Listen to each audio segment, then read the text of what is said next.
but we have a quorum and we're ready to go. And I guess as far as setting the kind of leading the conversation, I mean, this is relatively new to me, so it'd be good to have a little bit of just kind of help and scaffolding in terms of how we go through this. And then I guess one question is, how is this all going to be recorded? Because obviously the point of this work session is to go through, kind of get our thoughts so we can put together some sort of a recommendation to the board. And I guess is that where how will that letter be drafted? Jaime, is that staff that'll put that together, and then we'll get a circulate after we have this conversation. Hopefully we'll be in a place where we can have some sort of outline that we can then turn into a letter that gets circulated to the board via email, and we just put it back. Is that kind of the goal here? Or Seth, Jaime and I will work on the letter for you folks to all see.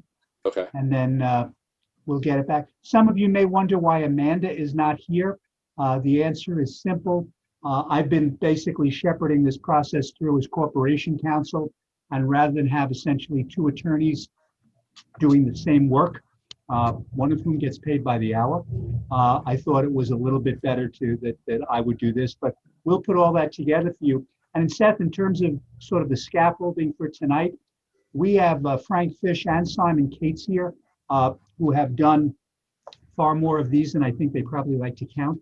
So they may be in the best position to sort of give you the idea of what you as planning board members should be looking at. And so then to start it from there. So if Frank and Simon, if you have any suggestions for the planning board members, that may be helpful.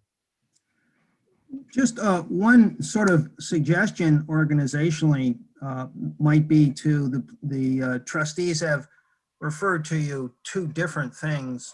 One is the comprehensive plan, which by far is a larger document, and then secondly is zoning. You might want to concentrate, say, on the comprehensive plan first, and then go to any zoning issues you might have.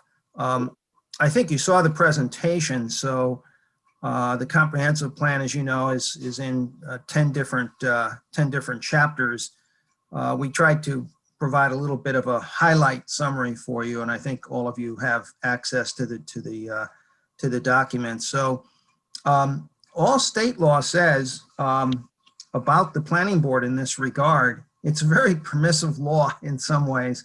It just says the trustees should refer to the comprehensive plan, as it does also in zoning, to the planning board, and that the planning board may respond to it. So your response is discretionary, and you've just talked about a good, I think, process of doing that, where Stuart and Jaime would write a letter on your behalf based on your conversations and comments tonight for your review. I've seen other communities, planning board sometimes had one or two major sort of issues that they wanted to bring to the trustees' attention, and the rest of the plan was okay with them. So it depends on how you all view the plan. But I'd suggest our organization maybe discuss the plan first, and then the zoning. Also, just so you know, to advise tonight, I think that one other member of our office, Jonathan Martin, is going to join at 7:30, just in case there's any questions on the overlay district. He was one of the prime authors of that. I mean, Simon, who's here, and Sylvia, who's here, are familiar with it also, as well as myself. But just so you know, he's going to join at 7:30. So, Seth, I don't know if I shed much more light on that. There's no formal. There's not much of any formal guidance, in fact, that I'm aware of, that a planning board necessarily would use. So this is up to you. This is up to you and the members as you have comments or discussion items, and then we're here as a resource for you. Okay. So, I mean, I've got my notes in front of me that I took during the presentation the other night. I mean, I know that the first couple chapters were kind of kind of, background information and summary, and kind of the land use and zoning chapter was the first one. Maybe we could start discuss, kind of start off our conversation on that, and maybe just open it up to the board if there are any. That was also, though, I suppose, was where that was where you also had the form-based overlay, right? That was kind of described, outlaid in chapter 3. So Yes, in chapter 3, yeah. Put that off towards later when, when the other Jonathan, yeah, is here for that, so we could put that, put that off a little bit. It almost might make sense to start off with the specific zoning changes. Actually, is that going to be? And I guess that's another question for Stuart. Is that going to be a separate letter, a separate recommendation to the change to the? My guess, Seth, is it'll be all in the same letter, but I'll have one section would be comprehensive and one will be zoning. So just to make it easier for everyone. So, maybe just because those are concrete and they can just kind of get us into a conversation. If you want to start with zoning, that's fine. Yeah, I'm just wondering because I think we could probably have that conversation relatively quickly, and it's kind of it's outlaid, and it can get us into maybe some of these other topics that'll come up afterwards. I don't know if someone could maybe even if we can start by putting that language up there, we can just take a look at it, read over it, maybe starting with the T-zone changes. Both of the changes were actually quite similar in terms of what they were trying to do. I almost have them memorized. I bet you do. I can tell you that there was much discussion about the T-zone among the trustees, and they really settled on, and Simon and Sylvia, correct me here if there's anything else, but they settled on 2 major changes. But Frank, before you get sorry. into that, I'm sorry, Frank. Before you get into that, Simon or Sylvia, can you can share? I've enabled sharing. Can you please share the text of the? I was just getting ready to pull it up. Thank you. Right.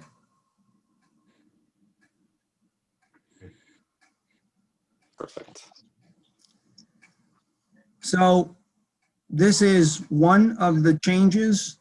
There's just 2. And I think this Appendix B is in your current zoning code. Yes. And in yellow, you see the T-zone there.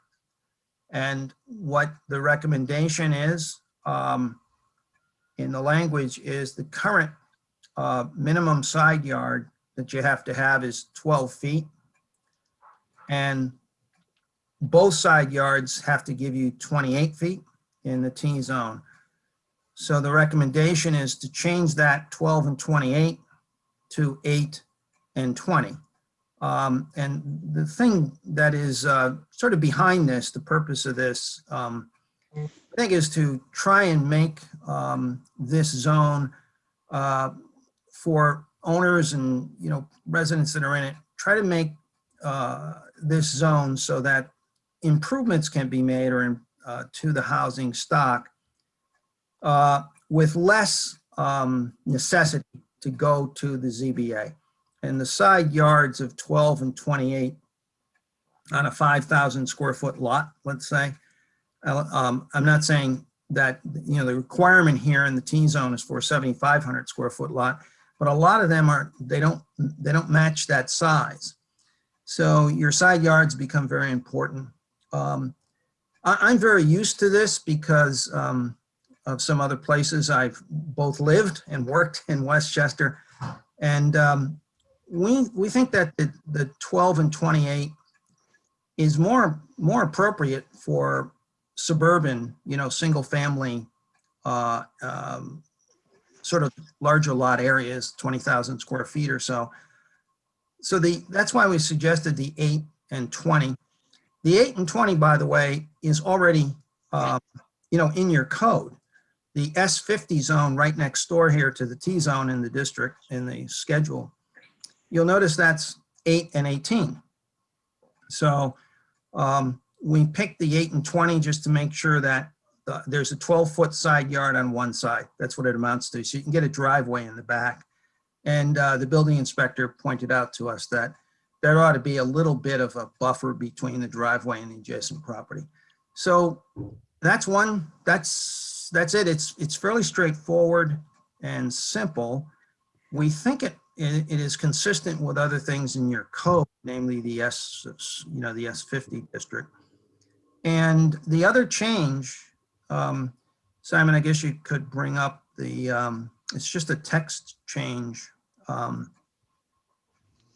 that is that you're allowing a two-family to be a permitted use rather than a conditional use. And that applies for a detached or an attached two-family home. The first thing that struck us when I first looked at the T-zone, I had never seen something like this where, well, I've seen anything like it, where you have a zone that's named the two-family zone, but a two-family house is not the permitted use in the zone. So I think we got widespread agreement on this. Building inspector, our committee, trustees seemed comfortable with this, to allow a two-family house in a two-family zone. Does sound fairly straightforward. So those are the two changes in the T-zone. They come down to that. There was much discussion of it all, but these are the two things that trustees have in the zoning now. So I have a question. As well as this helping people that are, looking to make modifications going forward, do you have any idea how many non-conforming properties this will bring into conformance? I think that, let me defer here a little bit to Jaime. Yeah. So let me try to Got a answer map. this. I'm going to try to answer this as best as I can. Yep. So, this is more of a forward-thinking approach. Mhm. There are plenty of properties that have illegal two-family homes.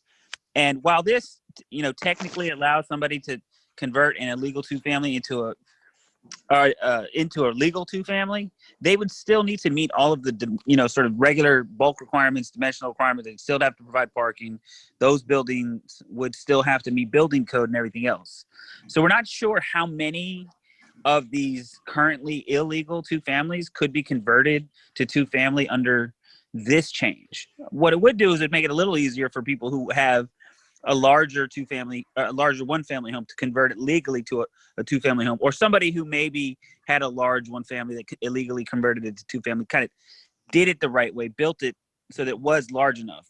I think, there has been some concern about, oh, well, these people who have these small little tiny basement apartments could now do that. That's not actually correct. I mean, you still need to have 800 square feet in the T-zone as a minimum size for an apartment. If you had any apartment that was smaller than 800 square feet livable, then it would be too small and would need a variance. Obviously, it needs to meet building code requirements, window space, air, two means of egress, things of that nature. If it doesn't have those items, then it wouldn't be legal then either. So, it certainly should help some people. I don't think that it's going to help tons and tons of people. Unfortunately, there were, I think, other things that had been considered at the time, but they just, they didn't make it into the final zoning for one reason or another. And then, okay, yeah, I kind of was, I guess, coming at it from a slightly different angle than the way you answered it, but good. Yeah, I'm hoping that it does help some that are non-conforming right now to come into conformance, because I think it will help people, want to put more effort and energy and work into a property if they're, not so constrained. Under the two-family zone, is there anything, and forgive me if this was in here and I didn't pick it up, but because I have to confess, I did not read everything ahead of this, but in a two-family zone, is there any conditional use option for someone to go to three-family? No, that would be a use variance, Nina. That would be They would totally a use variance, That's so there correct, won't be because anything else. Be a use Okay. that's contrary to what's there. The other advantage to changing the side yard setbacks is that it will reduce the volume of matters that come before the zoning board. Because, and Nina, you know this, Yeah. the zoning board gets a vast number of matters where people are trying to legalize their deck, or they're trying to sell their house in particular, where they're, instead of what's now 8 feet, they would be, let's say, 12 feet or whatever, and they have to come in for those couple of feet. So Yep, exactly. this would effectively make it much simpler for those homeowners to, one, sell their houses and to make the kind of, do the kind of work that they would otherwise do. But to go from a 2 to a 3 would require a use variance. Okay. And I asked that because, when I was on the zoning board, then, there were people coming that had this issue that, they were either wanting to legalize something that they shouldn't have put there, or, they were looking to do a third apartment. And, I had some sympathy for what they were trying to do, but it didn't meet code. So, and it didn't meet the balancing test. So there wasn't a lot we could do about it. So I had just wondered if there was going to be any more flexibility. But it was really a bit on those side yards that I was asking about the non-conforming. So thank you. That clarified that. So this is Pat Yost. So as part of the comprehensive planning committee, so those questions that you just kind of brought up, Nina, were actually fairly germane to a significant amount of analysis that the planning committee did around the question of conforming and non-conforming. And I think what the group found was that, almost 80% of the lots in the T zone and the S75 zone are non-conforming on bulk requirements, either kind of impervious surface or lot width or coverage or some things like that. And so, one of the things that the comp planning committee was trying to do was to, those were, and those are existing non-conforming to the best that we can figure out, right? So when the zoning code was changed back in around 1960, most of those buildings were already existing. And so they kind of were made non-conforming that way. And so, through no fault of the buildings and the way they were just kind of like that it appears that that's what happened back in the 60s. And so the question of, how do you make it less intimidating for somebody to make some of these changes and make it more above board and easier for them to come to the building department and do it appropriately, as opposed to saying, well, geez, I can't afford, or I don't want to, or I'm not going to get the variance, so I'm just going to do it on the sly. That's what we're trying to get around to avoid, right? By making some of the bulk changes from that standpoint. Thank you.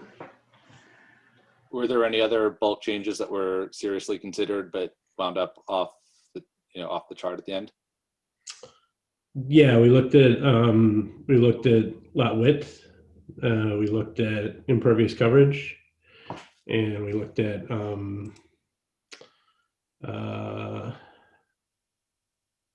lot size. Yep. The issue, I think, with lot size is that the discussions that we had were all, it's a balancing act, right? And there's a significant amount of sensitivity to the level of stress on the school system these days. And so, while the size non-conforming issue is fairly significant, there was a feeling that by reducing the S75 lot requirements, that would open up the potential for too much subdivision, which wasn't necessarily something that, if you look at the balancing component of it, it probably isn't something that in the long run is good given the state of the school system. The coverage issues are things that, could potentially be especially the impervious one is something that could be potentially addressed different ways versus just, changing the percentage allowable, right? So those were some of the other ones that were that were looked at. But there's some data that Jaime and myself and Melissa Benta, the other co-chair, worked on fairly significantly, which is if you look at some of these bulk requirements, like I think in the S75 zone, 87% of the non-conforming lots were built prior to 1960, which is when the zoning code was changed. So it's things like that, right? But those are the other ones. I would say here that while this chart is up, you can see in the S75 district, this is the primary change in the S75. The same thing, it's the side yard, Yep. 8 and 20 rather than 12 and 28. Yeah, I believe there was one other change. The placement of the driveway had a requirement of being I think 4 feet away, and now it's been shortened to 2 feet or something like that. Yeah, that was another change that I think was suggested. The whatever it's called, but not the very. Is that changing? Because I didn't see that change when I was. No, going that's not in the language that's currently in front of you. So, and actually, that was kind of one of the things I was looking at with the 8 and 20, is the idea that you would have because there is currently a 4-foot driveway setback. So you'd have it's a 4-foot setback and an 8-foot wide drive. Is that? Yeah, the 4-foot setback has been taken down to 2 feet now. I don't know, Stuart, do you know where that language is kept? Actually, Pat, I don't think that made it in, did it? No, it did not. That's what I just said. It did not. That That language did not make it in the actual changes. Now, interestingly enough, Seth, I was actually on a call earlier today with one of the trustees who actually is very much in favor of reducing the 4-foot property line to driveway to 2 feet. And which is in fact the case in all the commercial zones in the village. The 4-foot is in the residential. But that was something that was in an original discussion. It is not in here now. But at least from my discussions with this one trustee, he may raise it again at the time of the public hearing anyway. So we may hear about it again, but right now it is not in there. So it's not effectively before you folks. Okay. And that's not something that, and I don't know how the other board members feel. I'm just looking at changing these side yards, and I don't know how you comfortably fit a driveway in with, even with the 12 and 8, if you've already lost 4 feet to the setback. So well, I can help you with that a little bit. And another proposed change, and Pat, you may have mentioned it. There was a discussion about changing the code to allow for front yard parking in the T zone, and that was not accepted. Currently, you cannot park in front yards in most of the zones in the village. When those applications have come before the zoning board in the past, what has generally happened is the zoning board has essentially granted the application, and what they have done is they move the driveway effectively as far to whatever other side they can. So they are, at the same time as granting the front yard variance, they're also giving a variance with regard to the 4 feet. So there was a recent one on, I know we did one, there was one on Narragansett, and there were some other ones. They actually were bringing it close to 2 feet. So because they recognize that in a lot of these places, there's just not enough space to do that. So they've actually, shifted things over in a couple. But at this point, it's not in here, but it is something I know that front yard parking is a very popular variance that comes before the zoning board very, very frequently. Efforts are made to basically try to get it so the spaces, if it's not directly in front, it's as far over to one of the property lines as can be done. And the zoning board has done that in most cases. Seth, though, an answer to your, not an answer to your question, but just to address it a little bit, and I'll see what Stuart says here, is this is something that was discussed, so the trustees are very familiar. In other words, should we go from a 4-foot setback to a 2? And what we were discussing at that point was the current requirement for the driveway to have just a 4-foot buffer from the property line. And we did that math also. If you have a 12-foot side yard, you're going to need 9 feet for the driveway, probably. So if you just add 4 feet and 9 feet, you've got 13.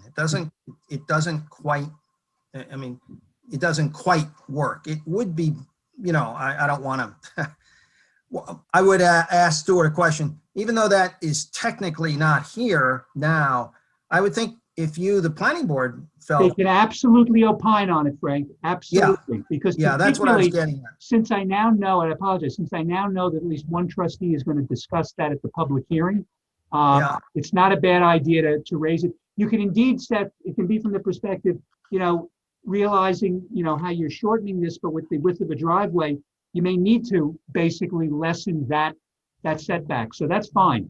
If the planning board would like to opine to that, to put that into the letter, that's absolutely fine. I think the board would want to see that. Yeah. I mean, you know, whether it's 2 feet or even 3 feet to kind of like just barely squish it in. You know, if we're going through all of this effort to try to reduce these nonconformities and fit everything in, but you still are going to need to get a variance to put your driveway in, kind of what's the point? What's the point? I got it. Yeah, I think it would be something that's good. As you could tell just in this discussion, we were back and forth on this a bit. And to the extent that, as Jaime said, you know, some of us thought, oh, is this in here or not?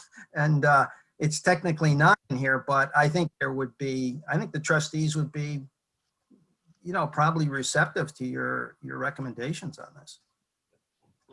I think that's fair.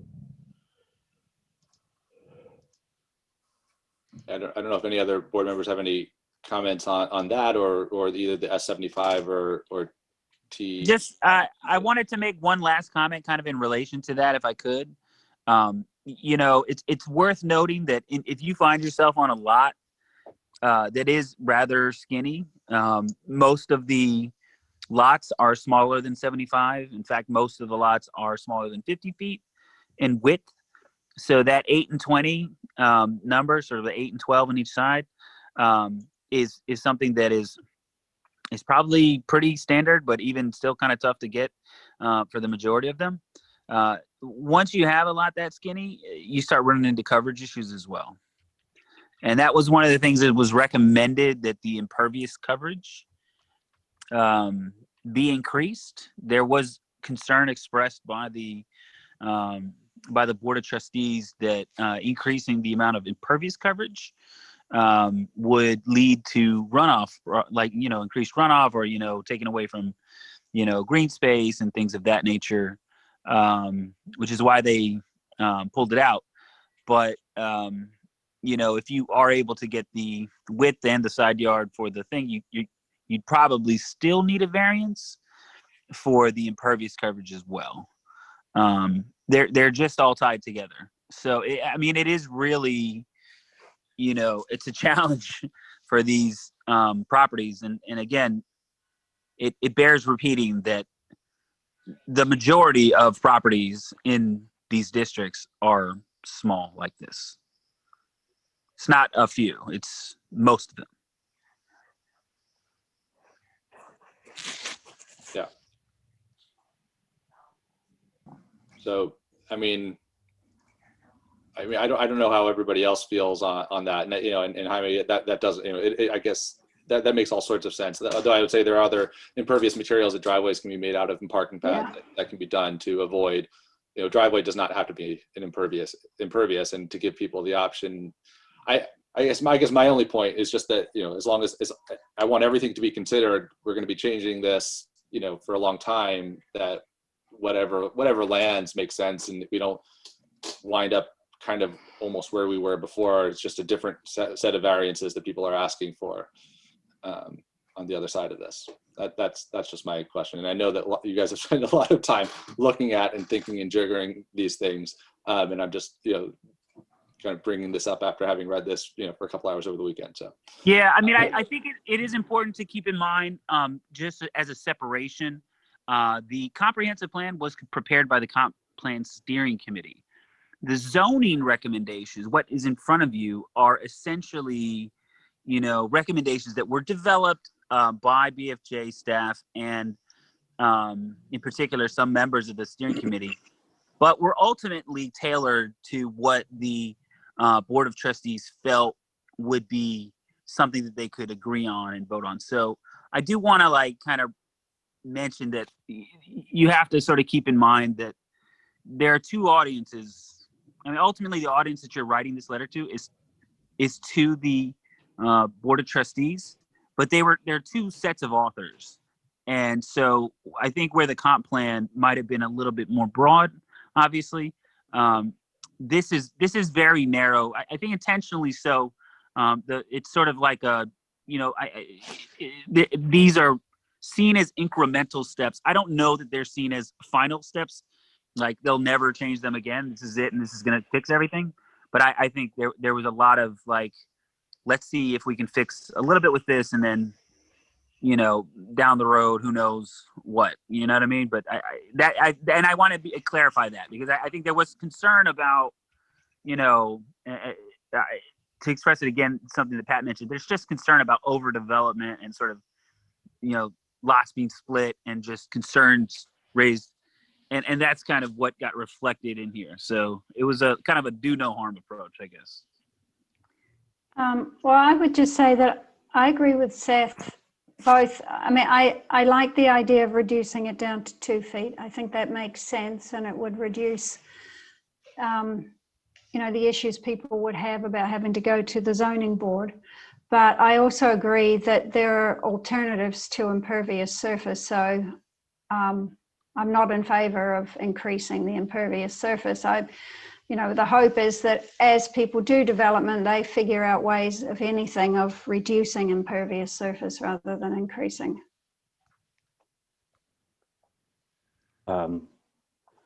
I would like to echo what Nina said, and I think that, Seth, the way that you frame that is a good way to start to look at like to really kind of narrow our focus about how we can be of greatest, you know, assistance in giving feedback, and that type of really targeted feedback. I think about that, the idea of pushing one, you know, trying to fix one issue and creating another one unintentionally, but that it's something that sometimes happens. And I like the thinking about with the driveway, you know, I have someone actually in my neighborhood where that just recently happened. They had they have a 2-family. It's a house it's an owner occupied, 1 family with a rental.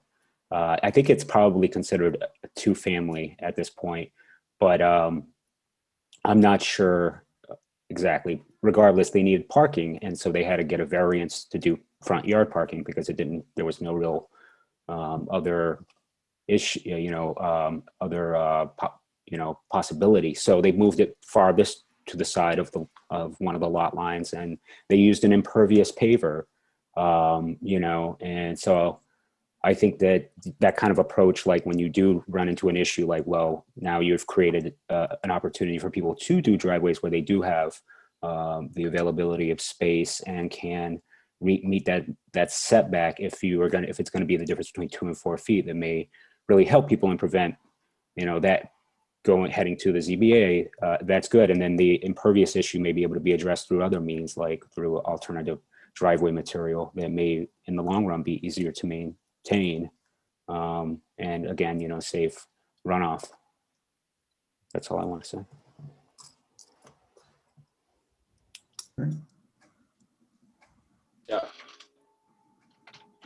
Yeah, I don't know if anybody else on the board has any thoughts on these items as we sum this up, and I think we've gotten a lot of kind of good ideas down here as far as feedback.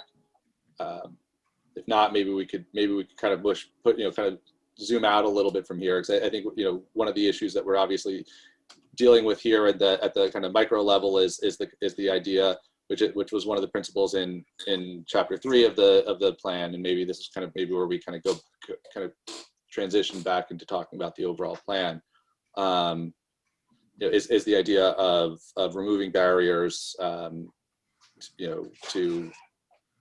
removing barriers to development, especially those based on kind of zoning constraints and pre-existing nonconformities.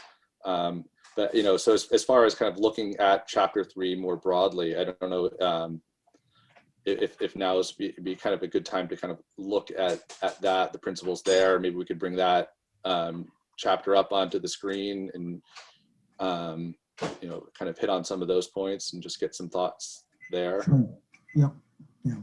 Now that we're thinking of that idea. Well, I think the beginning of this, which Simon has up now, is sort of into existing your existing conditions on land use. Wondering, Simon, if we want to go for the board a little further into this, just to maybe get at the recommendations a little bit. So I presume, Seth, you'll want to focus a little bit on those.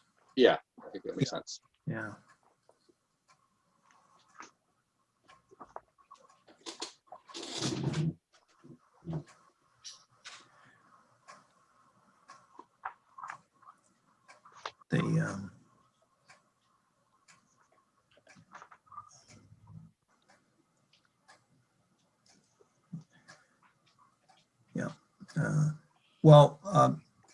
Maybe I'll just touch a little bit on the form-based zones so that we get into that a little bit, Seth. And then as you want to, we can get into as much detail as you want. But basically, the first objective was this form-based overlay district. A couple of things to say about it as a preface is that we chose a strategy that some others have used. It's not a new one, but it's one that was developed. We developed it first in Hempstead, and then in New Rochelle, and then most recently in Mount Kisco, where it's an overlay so that a property owner has a choice to join the overlay, that is to opt in or not. And if they opt in and say building a new building, they would have to, follow the form-based requirements. And it's called form-based because it gets a little bit more detailed in terms of the design and setbacks of the building. And if the form-based overlay is also just overlaid on top of the existing VC, the Village Center zone. So it's overlaid, it's voluntary. If you, if you opt in. Frank, it's what's the process? What does that look like to opt in? How would someone opt in if they wanted to? You could file, you'd file an application for site plan approval, but you would specify that it's under the overlay district. And so we didn't attempt to change. In fact, by the way, that is a difference. You're probably reading in the papers a little bit about the Chappaqua form-based issue. This one is not, no one is forced to do this, but we have not changed the procedure before the building inspector. You file at the building inspector, and you still go through the planning board process. The planning board actually has an important role here in still applying the design guidelines, and we tried to maintain the Stephen Tilley. We quite liked what Stephen Tilley had done for you back a few years back in terms of design guidelines. So the process would remain the same, although we've made a change in it now that you've asked about process, and that is we have focused a little bit more on the form and design of the building, and we have relaxed slightly the residential now in the form-based, and I'm not sure I'll remember this top of my head whether it's conditional use or special permit. I think it's a conditional use, but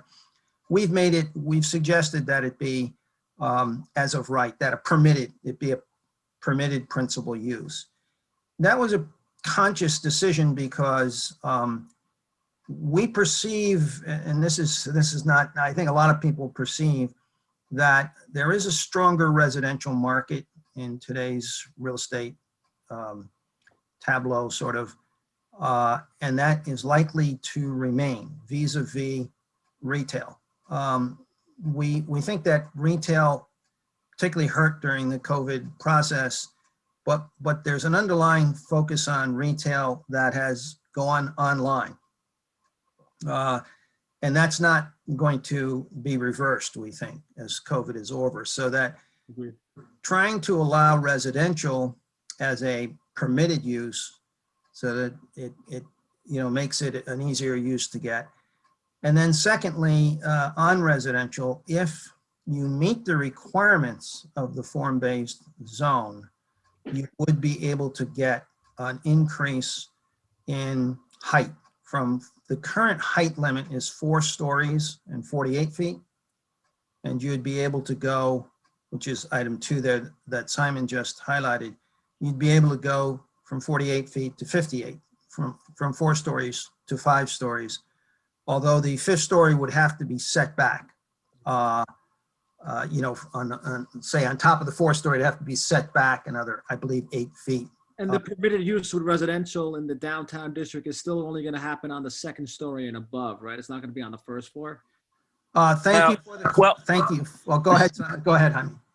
Well, yeah, I think that's actually, you're asking a really good question here. And yes, I wanted to, maybe as quickly as we can, try to get into the map of the VC district, the regulating plan. I think the regulating plan probably is the most, the biggest kind of a change that you're going to see here. Obviously, there's a lot of form-based elements that are really going to make the area look nicer, I think, because it's going to allow for the implementation of this nice stuff. But the downtown is pretty nice. Whatever is actually there, it's pretty nice architecture, and it's kind of benefiting new things coming in to complement that. But the regulating plan really opens up the use of the space by allowing, for things other than just commercial on the bottom floor in certain parts. So if you want to take it over, Simon, and get into the details here. Yeah. Frank and Simon. Yep, and Simon, please add on here. I'll just mention quickly that the solid red line, you can see called the primary commercial street frontage, that would have to have some type of commercial use on the ground floor. Okay. So we are trying to preserve the commercial aspects, the restaurant, the retail functions of downtown Ossining. But we have loosened up where you see the blue, the neighborhood commercial street frontage, for instance, along Croton Avenue. There, and on some of these other frontages, retail wouldn't be required, commercial rather, would not be required. You could actually do residential on the ground floor. So there's a difference between the reds, the primary commercial street frontage and secondary, and those blue areas. So we have loosened that up just a little bit to give greater flexibility. And it sort of follows the theory of form-based, and that is not being quite as prescriptive or telling people exactly, the uses, except in certain areas like the dark red there, along those main commercial streets. So we have, ease that up a bit. The other thing we put in here as a result of our walking tour, which actually some of you were on, and Jaime highlighted this for us a little bit, and that is the walkability of the area. And that in certain areas, you've got a sidewalk that's 10 to 12 feet. In certain other areas, though, it gets fairly tight. There are some just 8-foot wide sidewalks. If you opt into the district, in all cases here, from the curb to the building, you have to maintain a 15-foot sidewalk area. We wanted to make sure there was enough sidewalk to accommodate pedestrians, but also as we were out there looking on our walking tour, I think Jaime mentioned, what if a restaurant wants to put out a table? Well, you can do that with a 15-foot setback from the curb to the building line. You can't do that with an 8-foot setback, and you don't have any room for landscaping. So that does require now, the overlay district requires that 15-foot setback for anything new that is built. So there are some details in this on form-based, on setbacks, that type of setback that are in this form-based district. Simon, did you want to add? Do you want to go through? You know, I'll just add one thing, Frank. I think you sort of covered the answer to Bobby's question, but to take one, maybe one step back, from that, one thing that a lot of people notice when they start digging into a form-based code is there tend to be there's some language that's maybe not familiar to a lot of people if you're more familiar with the traditional code. And one of those things is a regulating plan. But the one thing I want to just add here is that once you start to look at it and see what it's doing, it's really not that novel. It's not that hard to sort of follow. Once you look at it and see what's going on, and it's really just what Frank said, right? Which is that within this one zoning district, right, the downtown overlay, there's some nuance within it, where on certain streets you're required to have commercial on the ground floor, for example, on Main Street where that dark red is, and on other streets you're allowed to have residential on the ground floor, for example, coming north along Brandreth here, right? That's all the regulating plan is doing, is saying that within this code there are certain things that apply to a primary commercial street, right, which is this item here that's in dark red, that are different, for example, than what applied to a neighborhood commercial street. So there's, just in terms of sort of accessibility and sort of getting into what's in this document, there's some definitions at the beginning that are helpful to look at, but but that's all it's really saying, right? Is that within that district there are some different regulations in some areas versus others. And I would say also just one thing to mention, because I know it's in the local press. I just read another, article, and someone sent me something from Chappaqua, a number of units that, they're talking about there. This form-based code is a little different in that we're trying to preserve the downtown, and we're trying to preserve the scale. You're a built-out downtown. So by doing this form-based zone, the trustees asked us, which was a good question of them, well, how many units under this could be built out over the next 10 years, say? So when you do a soft site analysis and you look at ownerships and probabilities of what's going to be built out, it's not a single number, but our guess, our estimate of units, it's going to range between literally the incremental units. You can build out everything now. It's just a number, to 48 feet. It's just how many absolutely new buildings would you get in the next 10 years on some soft sites. We identified them in the EIS, and they're fewer than 100. They're more like 35 or 40 units incrementally. Frank, what are you identifying as a soft site? Is that vacant land, or it's just vacant property? Yeah, it's generally vacant land, or land with only one story on it, where it looked to us that it really was a vacant site. But what I'm trying to do is tell you the magnitude here, whether it's 35 units. And by the way, I want to emphasize the incremental nature. What we look at is, okay, so you have a soft site. Right now, you could build 4 stories on it. If you opted in to the zoning, you could build 5. So on that 5th floor, let's say you're going to get another 5 units. So there's one building in the next 10 years, you get another 5, 6 units in it, depending on the unit size. So the incremental number that you can build is quite low. And as a result, the public school children are even lower. So it's a very, very low impact type of overlay district. Whereas in Chappaqua, you got a tabula rasa with parking lots it's going to apply to, and that's where some of the opposition in Chappaqua is getting their, 1,000 units that could be built. That's not the case here.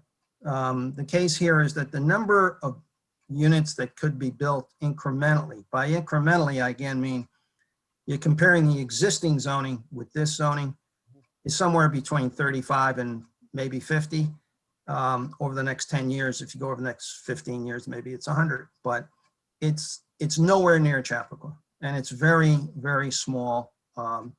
We think manageable, very manageable impact.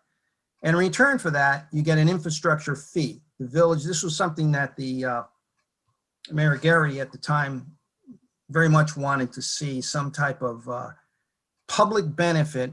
If a developer got a benefit such as the 5th story, they pay into an infrastructure fee that would help to pay for streetscape improvements throughout the district, and might pay for other things also to be determined by the trustees. But that was the idea of that. So the impacts are very low, very different from Chappaqua. It's opt-in, and the incentive created is very manageable. You already have some 5-story buildings, as you know, in downtown. So I think it's within the district and scale, the context of downtown. Yeah, I'd like to just add, Frank. Oh, Pat, go ahead. Yeah. 2 things of what you were talking about. Simon, could you go just show tile 1, just so that they can see, go up a page, so they can see how the regulating plan extends down to the, further down Spring Street. You can further see where some of the varied frontages seem to, kind of adjusted as you go further and further away from sort of that kind of like core area, from that perspective. So I think that's, so that shows how there's some adjusting across the full regulating plan.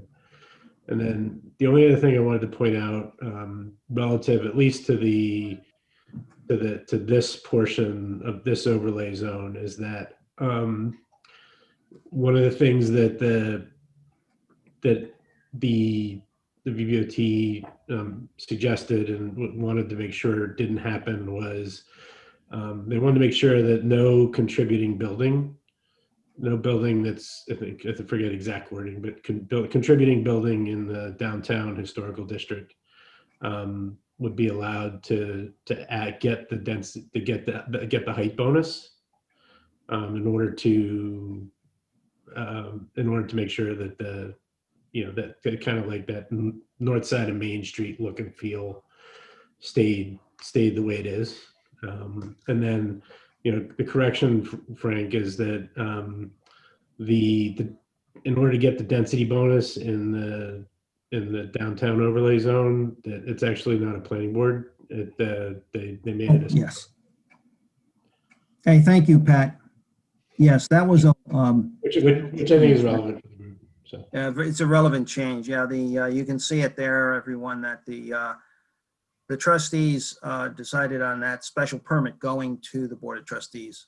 So there is a special permit to get the bonus, the density bonus. Yeah. Can you guys speak a little bit more to the analysis that was done on how you differentiated from, if you go back to the map, actually, to the regulating plan, between primary and secondary commercial streets? I know, I guess there's a certain logic when you look at it, but you drew a line somewhere, and even like on the triangle, at the, where I guess where the bank building is, yes. Different from the rest. Like what was, were there kind of quantitative criteria that you were looking at there? Was it really just kind of what was the thought process there? Because that's effectively, that would define, this is the equivalent of a zoning map in this Yes. scheme. And it is something, by the way, we should say, this is not something that we should feel is engraved in stone. It's something that as conditions change, this map might want to be adjusted over the years, as any other zoning. But what this was based, I would say, and Simon, add on to this, that 2 people, Jonathan Martin from our office and a man named Mark Evans, who has worked on these in the past with us, really did a walkthrough several times and noted what was there, what was the form, what was the major use, what was the strength. Say, you know, the easiest one to pick is Main Street. I think most of us would all agree that, hey, that has major commercial spine. We want to make sure that commercial remains on the ground floor. As Pat said, though, as you get further down, say, Spring Street, then it becomes, you know, it's an important, the first 2 blocks south of Main on Spring, fairly substantial retail and commercial office services. They wanted to keep that, and so the red line remains solid. But as you got down toward Academy and Broad, you can see that it became a dotted line, so that their feeling was there should be more flexibility in the types of uses on the ground floor. So it was really walking and noting all of this in a survey. And then, as some of you know, and then after that, people like Pat joined us and some of the trustees, and I believe Jeff did too. One of your planning board, and I'm sorry, this is one of your older planning board, one of your former planning board members, Jeff joined us, and we walked all of this. I think on that walking tour, also the current mayor was on that tour, as well as I think 2, correct me, Simon here, 2 of the trustees, I believe Manny was on the tour, and also one was. So it was a kind of basically walking the area and noting down its characteristics, and then first 2 of the architects making a proposal, then it be tested out by the walking tour. And actually, one of the things the walking tour helped me very much with was we had not originally had the 15-foot setback from the curb to the building line, and that got put in after the walking tour. Yeah, and if I could add to that, just in terms of what the form-based code is doing, right? It's not just about whether you can have commercial on the, whether you're required to have commercial on the ground floor or whether you can have residential. A big thing about what the regulating plan does and what a form-based code is about generally is what type of urban design experience a new building is going to create, right? So, you know, the building typology that you experience that exists right on Main Street is different currently, and also probably should be different, or one would want it to be different in the future than the one down on Spring Street or on Broad Street. This is Main Street is a more of a village downtown, traditional Main Street environment. You get a little bit further away, you know, you might not want the same degree of density or the same types of new buildings to go in. And that's what a form-based code is sort of at its core about. There's some regulation of use. It's a bit of a hybrid that we've done here, and that most form-based codes have in this day and age. There is some regulation of use that's appropriate, but it's largely about the form that a building creates in the public realm, right? So it's regulating the private building, but it's regulating how that new building impacts the public realm that someone might experience on the sidewalk or the street. And I'm not going to go through the whole thing, but I'll just show one example to give you a sense of what the other thing that these different street types are doing. They're regulating the types of what they call frontages in each of these different areas. So if I'm going to jump ahead here just to show one example, let's see. Okay, so you see here in this table, I'm not going to go through all of this, but these are all different frontage types: storefront, professional, park, service, and so on. And what this table is showing you is where in the regulating plan these different frontage types are allowed. So the storefront is permitted in the primary street. It's not permitted on the primary commercial street. It's not permitted on the neighborhood commercial street, right? So let's look at what a storefront frontage is and think about why that might be appropriate on Main Street, a primary commercial street, and not a neighborhood commercial street like Broad. So let me jump ahead to that storefront frontage.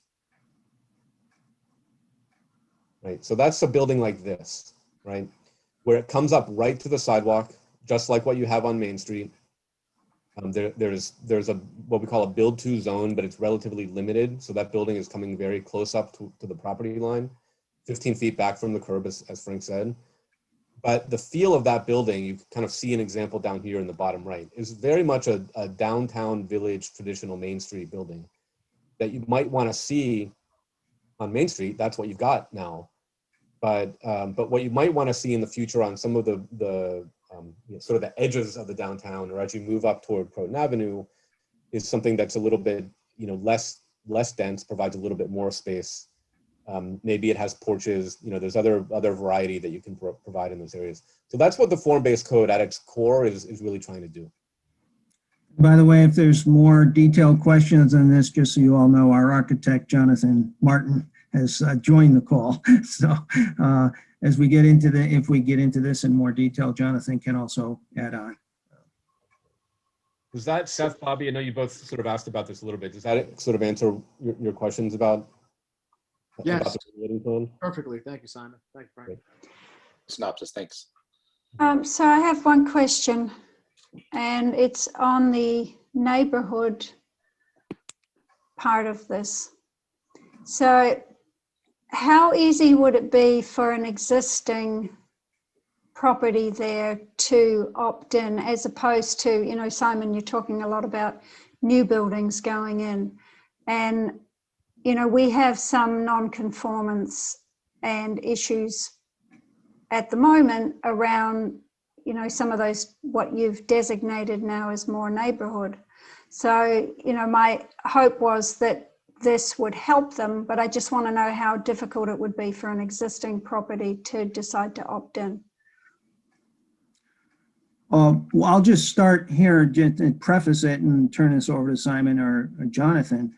One thing we have, and actually we did change only one thing, I believe. We have not changed basically a lot of the underlying VC district and its area and bulk requirements, which are pretty lenient. Actually, they allow, just to touch on something that may be sensitive to you, Nina, they allow 100% coverage. And Simon, correct me, or Jonathan, correct me on this, but I think we decided to leave those coverages, although we may have reduced one to 90%. I'm not sure.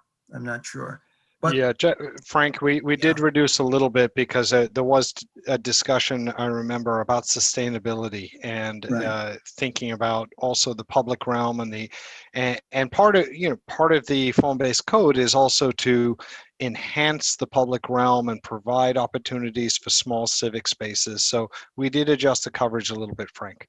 Yeah. And then to Nina's question, Jonathan, do you want to take that? She's asking about, I think, the neighborhood commercial area, Nina, I guess. Or I think the question generally, maybe, Nina, correct me if I've misunderstood or misinterpreted, but I think the question may be, if you have an existing building that might be non-conforming in some way, is there a procedure to opt in? And would that reduce the nonconformity? I think that the principal one could be the residential on the upper floor in some areas, to make sure that's allowed. There may not be as much of an issue with area and bulk because, as Frank said, how permissive the VC zone is. Yeah, we basically made residential a permitted use, so it's it should make life a little bit easier for people who want to opt in. They have more choices of uses. And the Okay. does not change significantly. Yeah, I just wonder because I know, I'm thinking about Brandreth Street, for example, where we have a number that are simply houses. They're never going to have a commercial frontage on them. So are they able to opt in?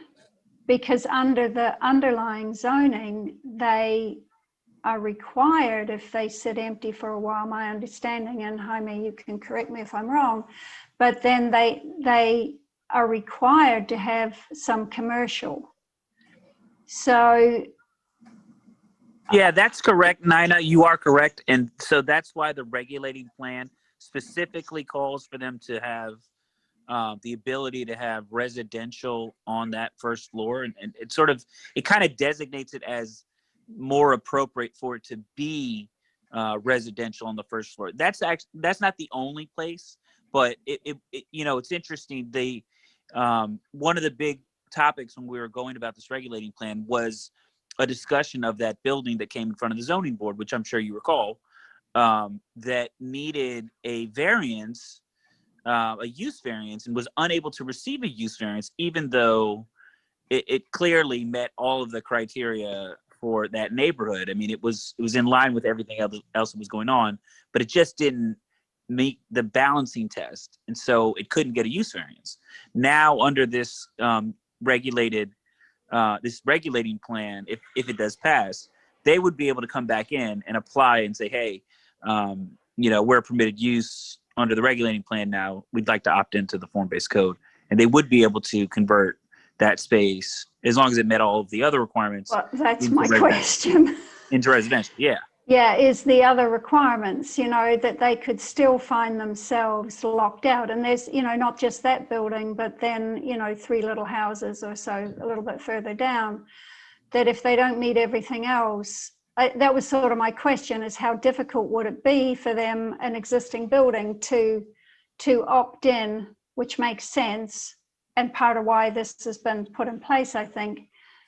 I don't know what all the other requirements, you know, they would have to meet. Like when you're talking about setbacks and so on, it's pretty tight right there. So it is. Maybe Nina, maybe I could talk a little bit about that. I mean, there's a couple things. I'm familiar with, you know, that street specifically because I looked at it very carefully and many of the walking tours that I was down there, and you know, it has several interesting conditions. To answer your question honestly and directly, I think it would depend on a building by building basis. With that said, I will say that the frontage that is designated there is much more forgiving than, say, what we see on the screen right now, which is the red line, which is the primary commercial street frontage, which requires, you know, a storefront or a professional business front.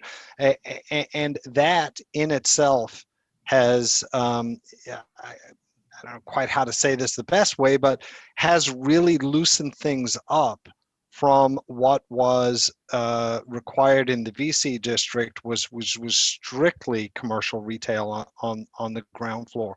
So the opportunity for any of those frontages, or if they decide to remodel the frontage, my guess off the top of my head, without going out there and looking at every building one by one, is I would guess that many of those sort of quasi or residential frontages that are along that road could indeed qualify under the new zoning, because the new zoning loosens up that requirement on the ground floor. For example, it does allow for a porch or a stoop frontage along those areas. The setbacks are another thing, but the setbacks are very, you know, they're not so different than what exists. So again, it would be on a case-by-case basis, but I think the overlay zoning is more forgiving with those kinds of existing properties in mind, if that makes sense. Yeah, that's very helpful. Thank you. I just didn't want to see that we were putting something in place with the idea of helping that maybe wasn't as helpful as, you know, as we had hoped. Yeah, it really is hard to tell without looking at a building and then understanding what the property owner wants to do with that building, if they want to remain as they are, or they want to redevelop or something like that, or, you know, far from redevelop, maybe just remodel. And then there may be some opportunities to, you know, redesign that frontage that fits in perfectly with the design parameters that are outlined in the code. You know, remember what Simon said a few minutes ago. is form-based code, especially the way we're structuring it here, where the existing zoning stays in place so that holds everybody harmless, so to speak. But the new code overlays this and provides some additional opportunities. And you know, when you think about that, it begins to really talk about certain types. If you were going to remodel that or redesign that frontage, it's about getting buildings to, you know, I don't know how else to say it, stop behaving badly, right? And act like good street citizens, so to speak. And, you know, you can look around the village in various places, and you can see buildings that have gone in and wonder how they were, you know, went in like that, where really their attention was not so much on the public realm. So that's what the form-based code is doing. It's really about trying to encourage and incentivize buildings to, and property owners, of course, to design their buildings or redesign their buildings, opt into this, and produce a frontage that is much more, it's more enjoyable, more walkable. And that's really why the form-based code has the design elements in it. I have a quick question that that this may want to go into the comments. But the street, there is one part of the VC district on Aqueduct Street, and it doesn't seem to have any designation on this map, at least, unless I'm missing something. Oh, over there where it pops back. You've raised a good question, Jaime. Good catch, yeah. This was a comment from a committee member who Nina knows well. And that is also the question here. I'm glad you raised this. The question here from Frank was, should this be the one map change? You know, we didn't make map changes. Yeah. But we could put a frontage on that. That's a good question. If you were to do that, you know, it would be, you know, it would be the neighborhood street frontage Right. along that. That's an obvious call. Yep. You're right, Frank. This came up in various conversations over the last 3 or 4 or 5 months about Aqueduct and on why the VC district popped back over to that across the block there, across the creek to that one particular property. There's a history behind that, which we never really sort of fully uncovered. But yeah, it would be, if we were to leave the map as it is, it would be, I would recommend a neighborhood street frontage. That's the obvious one for that location. Yep. Okay.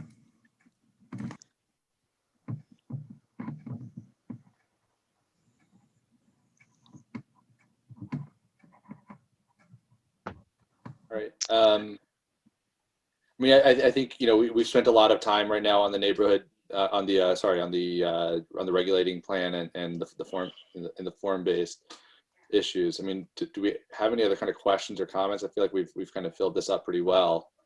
And there is a lot to go through here. And this is I think, probably one of the biggest, or at least from our perspective, one of the most, from the planning board's perspective, one of the most impactful, you know, elements of the comprehensive plan. But I was just wondering, you know, before we kind of move on, so we can touch on some other items, if anybody else on the board had any other kind of comments or questions. The only other question that I had is just kind of, again, just more experiential from your guys' perspective. You know, with the opt-in, I mean, is the other municipalities who have done this, have they generally imposed this as an opt-in as well? And is this, you know, what's your experience in terms of people deciding to do this versus not? I know the incentives are probably different and every community is different. Yeah. So far, I mean, this in New Rochelle, I think that this has been, and of course, we have to accept the scale. The scale of New Rochelle is different, what they're allowing downtown. So they're talking about fairly major buildings, but the opt-in has been, you know, very successful, I would say. The one closest to you that is very similar is in Mount Kisco, because they have similar heights, 3, 4 stories. And at the railroad station, in that location, there's an incentive. They can go to 5. They can go to the 5 stories. And actually, Mount Kisco is now talking with a developer. Well, they're more than talking. They're working on I believe, a land disposition agreement. They've selected a developer under the form-based zoning. So the developer found it worked for them, and Mount Kisco found it worked for them. I think Mount Kisco would be the closest to you in terms of scale. And actually, they would be good people to talk to. Like the manager there has been there through the entire process, Ed Brancotti.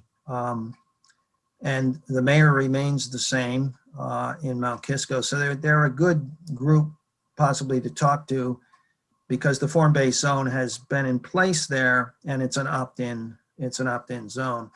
Simon, I am trying to remember, I'm embarrassed here, I don't want to put you on the spot either. I can't remember the planning board chair right now in Mount Kisco, but the planning board chair changed recently. It's now John Benlardi. Oh, that's right. It's changed. Yeah, it's now John. But I want to reinforce something that Frank just said, sort of about it's about the distinction between the New Rochelle example and the Mount Kisco example. It's about scale, but it's also about intent. Part of why the scale in New Rochelle is so different is because there was a desire there to have, in some cases to make soft sites out of existing buildings. And there are reasons for that, and I don't want to, get into the details for that.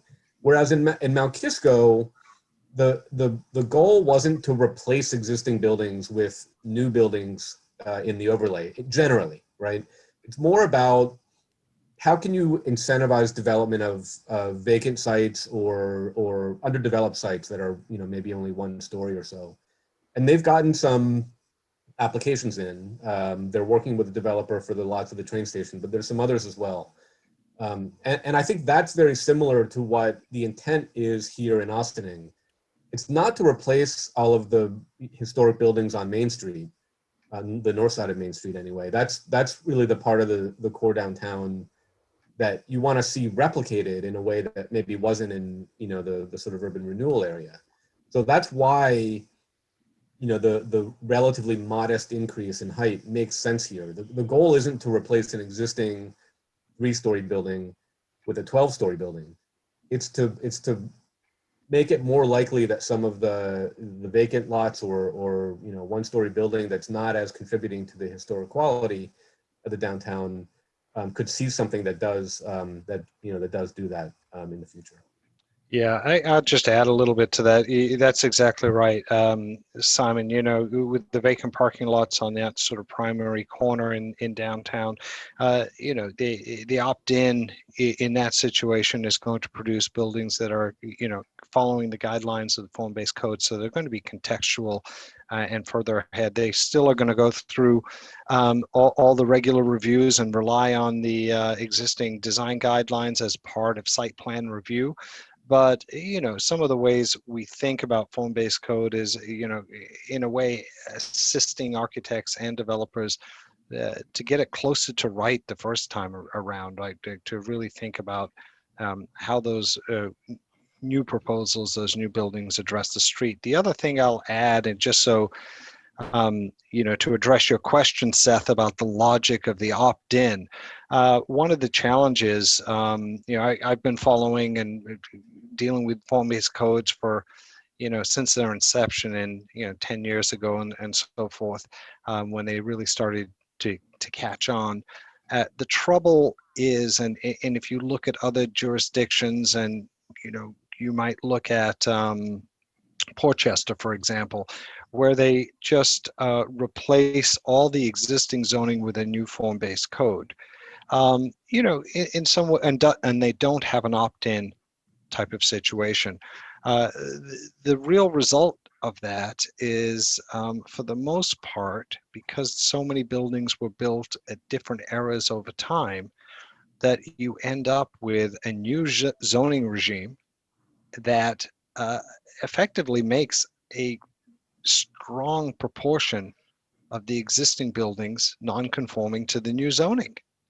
The opt-in option, and I think why it has sort of this intelligent logic to it, it goes back to what I was talking before with Nina about holding people harmless. They get to continue under the zoning as they are. The incentive to opt in may or may not be there for different property owners, but that comes into play on the vacant sites. But the important thing is you're adopting new zoning that is going to direct any new potential development. We know we have, some sites downtown here on these corners, and they've been looked at over the years. So that form-based code is really directed to them and not to sort of, incentivize, encourage, replacement of existing buildings. And the code, we recently made a code change or a text change to our original proposal that accounts for that situation where the fifth story is by special permit, and the density bonus would be granted or shall not be granted if it would result in the demolition of a building that is considered contributing to the historic district downtown. So we have those catches in place as well. But the main point I wanted to make is the opt-in works really well because it does not make existing buildings all of a sudden non-conforming to these new design standards in a form-based code, if that makes sense. That makes great sense, and that was very, very well articulated. And I think, as far as my perspective, feedback to the board, I think articulating it in that way from our end, effectively two zoning, it's overlay, right? You wind up with two zoning regimes at the same time, so you can have compliance while trying to improve future building stock. Correct. I just would. Can I make one other comment, which, in New Rochelle, when I was there, I know that one of the things that happened was we ended up making changes to the underlying zoning. And that happened because there were lots more uses that you could do with the overlay than you could with the underlying zoning. So people found that had older buildings, they were constantly having to come back and say, well, there's a use that someone wants to put the second floor to, or whatever, that they could do in a new building, but they were constrained because they had older building stock. So it led to a number of zoning changes in order to deal with those, what would have been a use variance, which we all know are hard to get. Yeah. So, and I think as long as the village is open to looking at that, so that these historic buildings remain absolutely relevant, and take away the idea of, I could do more with a new building than I can do with this one. Yeah, that's a good point, Nina. Another thing you might think of, at least the regulating plan and the types of frontages that have been proposed and the various uses may serve as some level of guidance to making those kinds of decisions if people do come in. I mean, it's very difficult, right? We have extant zoning, we have new ideas coming in. Are there going to be a few tension points? I would imagine so, and I think that's natural, and it's part of maybe the village, the planning board's responsibility and the village's responsibility to take a look at a building. We could go back to the one building you were talking about in downtown that had that wanted a residential or non-commercial use on the ground floor, right? And that ended up being sort of a big issue. And last time I was there, they still were not able to really do something effective and rent out that ground floor fully to a commercial use. The market wasn't there. So, you know, that area on the name is, you know, Brandeis Street, that one area is designated as a different frontage, and it comes with, you know, a little bit more flexibility in use. And the village might use this code and say, well, okay, there may be some leeway. What does our form-based code suggest around here? Well, a bit more flexibility. We could see going that way. But yeah, you're right, that nothing's perfect, and there may be some issues that you're going to have to deal with. But I think overall, the intent of the form-based code goes back to what Simon was saying. It's not to redevelop down, it's actually to strengthen downtown and make sure that anything that new that does happen, you have some key sites, is going to, we're going to have buildings behaving better than badly, so to speak. Yeah, you know, I would note that like over the past year, we have seen, you know, different applications, but we haven't really run into any problems with use in the downtown, except for in instances where people wanted to use it as a residential space and were unable to. So they needed a variance. There was one on Church Street that needed a variance. Then obviously there was the one on Brandreth, and that was only for residential. So I think that that's a really great comment, Nina. I think that, you know, we don't have a lot of evidence of the underlying zoning not being accommodating enough. So I'd be curious to actually sit back with you at a later point and talk a little bit about what happened in New Rochelle, because I'm not as familiar with the underlying zoning and stuff over there. But I did want us to take one quick opportunity. One of the changes is this increased floor. And so there were a lot of comments early on in the development that, well, why not 3 and 4 stories? You know, why the 5th story? And we've talked about the bonus density that comes with that. But there was a rationale that was provided by Frank and Jonathan that I think is relevant, because the cost of developing a new building with 1 story of, commercial space and 1 set of fire codes for that, and then the upper stories, it was explained to me that really you need that 5th story to make these projects viable. And so 5 stories is essentially about as low as you can go in some of these districts to really make them viable. Not providing that 5th story, on the other hand, probably wouldn't have done much of anything to change what's going on in the VC district. So the density bonus is super helpful because, you know, people are going to want to opt in. It's going to make their projects now viable, where the underlying, 4-story zoning is probably in part contributed to why there hasn't been much redevelopment on any of those sites in the downtown. And maybe Jonathan and Frank, you can sort of elaborate a little bit on that reasoning here, because I thought it was, super helpful in explaining the need for that 5th story along with everything else.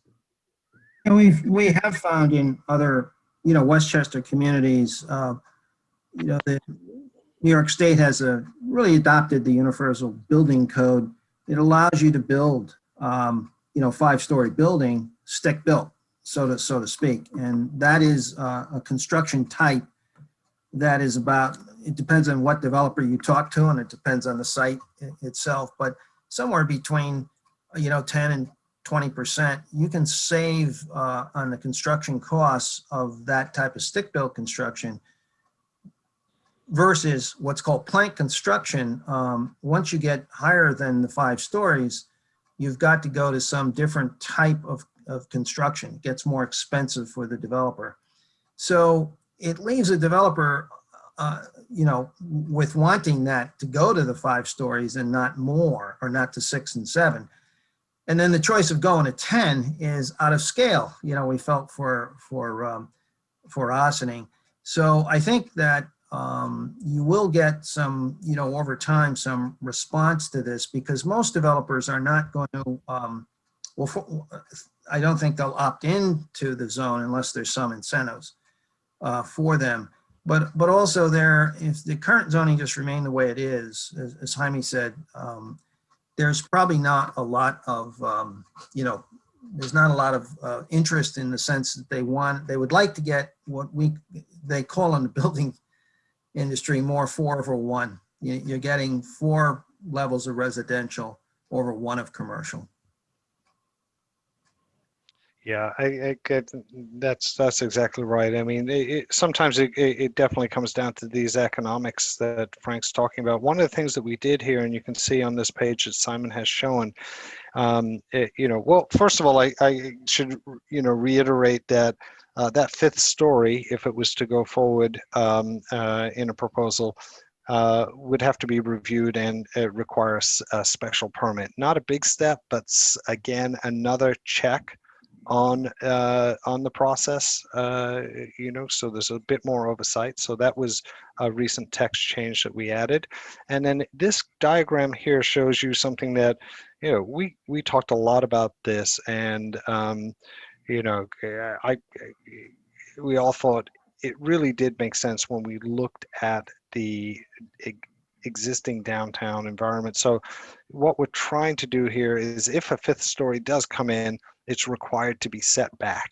So what we're trying to do there is very much a form. It's that's why they call it a form-based code. It's the form of the building, and we're recognizing that the dominant street wall in downtown Ossining is about 4 stories. And if you're going to go higher than that, you should set back. And really from the street, maybe across the street or down the way, you might see that 5th story. But when you're walking along the street where this person is shown in this diagram, you're going to perceive that the building that you're walking next to fits is about the same size as the buildings that are adjacent to it. You're in a way reinforcing that downtown, that traditional downtown street wall. So that's sort of one way we went about in a way allowing for that 5th story, but making sure that it fit in contextually, design wise.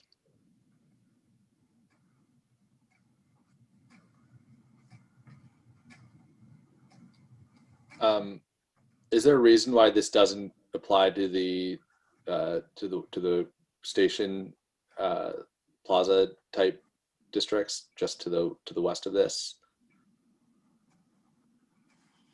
There's no there is no overlay, proposed. No, this overlay is conterminous, exactly laid exactly on top of the existing downtown VC district, The village VC district, yeah. Yeah.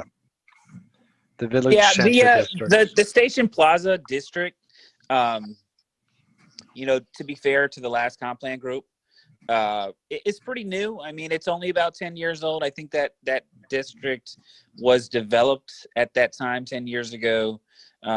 It has not obviously seen a lot of new stuff, but we as you are aware, Seth, as of last night, the very first, I want to say the very first new building has been proposed that would come in under that code. So, there was a discussion about early on about maybe extending the form-based code to that district. It didn't seem to really make sense at the time. I think that there was just not enough agreement on it. And so the Station Plaza, the underlying Station Plaza zone is, again, it's fairly new. So it has a chance to work, I think. Let's see how this application goes, and maybe we can come back and revisit other stuff. But it just wasn't really slated to be examined for a form-based code. Right. I'm only asking because everything that we're looking at in the downtown district, whatever, I think the number of 30 or so soft sites was thrown out there, and it's all historic buildings. Whereas we go to the west towards the water, and we're looking at pretty much everything is undeveloped and soft, and it's so I was just kind of curious about that, but I guess that answers the question. Thanks. Maybe this is a time, and I don't know how much more time we want to spend here, but to talk a little bit about some of the changes, some of what you guys were proposing in the on the waterfront side of everything, or if we want to move over to there, or yeah, we could go to that. Simon, that's the waterfront chapter. I guess we could chapter 4. We could go to chapter 4. Yeah.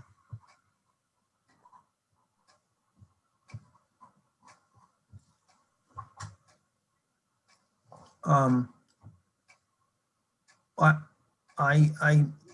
big picture here about the waterfront is that all of the area west of the tracks, of the train tracks, are now shown as a result of this examination in this chapter, are now shown in the future land use map as more of a conservation area around the idea of flooding and stormwater, Hudson River sea level rise. So that led us to make a recommendation in the plan that the area of the Ossining waterfront west of the tracks, so between the tracks and the Hudson, have new development, not to encourage, to discourage new development, except rehabilitation of existing buildings there. There's one particular brick building that I think the yacht club owns that's vacant. And, but what we didn't want to do is see more new development on the west side. And the reason for that is flooding, the 100-year floodplain here, which we went into in some detail in this chapter. So that's one of the overarching themes of this. So it's a resiliency sort of conservation theme at the waterfront.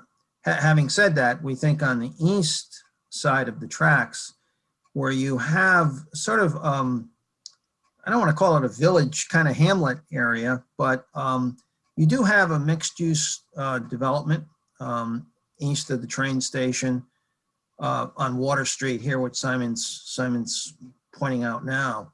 And we thought that that area is an area that, while it needs, anything built in there needs to be built with flooding and sea level rise in mind, but buildings can be designed to accommodate that. So that is a sort of difference between east side, west side of the waterfront area. But with that introduction, maybe Simon, I'll turn this to you and Sylvia to talk about this chapter.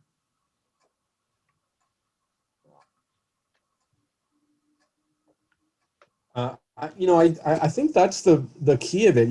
Just to highlight, I think one important point that Frank mentioned is just, that distinction between the parts of the waterfront that are really at risk in the future, generally west of the tracks, versus the parts that, you can see that there's some floodplain east of the tracks in the future as there is now. But there's also a lot of this, existing neighborhood that is likely to remain out of the floodplain going into the future. And the big theme here to us was the balance between resilience to climate change with the opportunity of really leveraging this area as one of the village's economic development assets. It's one of the gateways into the village, both from the train station and also from the waterfront. And so, this neighborhood here, really has an opportunity to contribute to that, while also, of course, being mindful of potential future flood risk and making sure that where new development is appropriate east of the tracks is resilient. While as Frank was highlighting, that new development west of the tracks is likely not, except for adaptive reuse for a couple of key buildings, is likely not not the right way to go. Sylvia, do you have anything to add? I know you put a lot of time into this too. I can add a few things if you want. Pat, go ahead. Pardon? No, go ahead, Pat. Yeah. So this was actually, the waterfront discussion was, we had a subcommittee, specifically focused on the waterfront, and there are lots of discussions relative to it, right? I think the map that I'd like to go to is figure 30.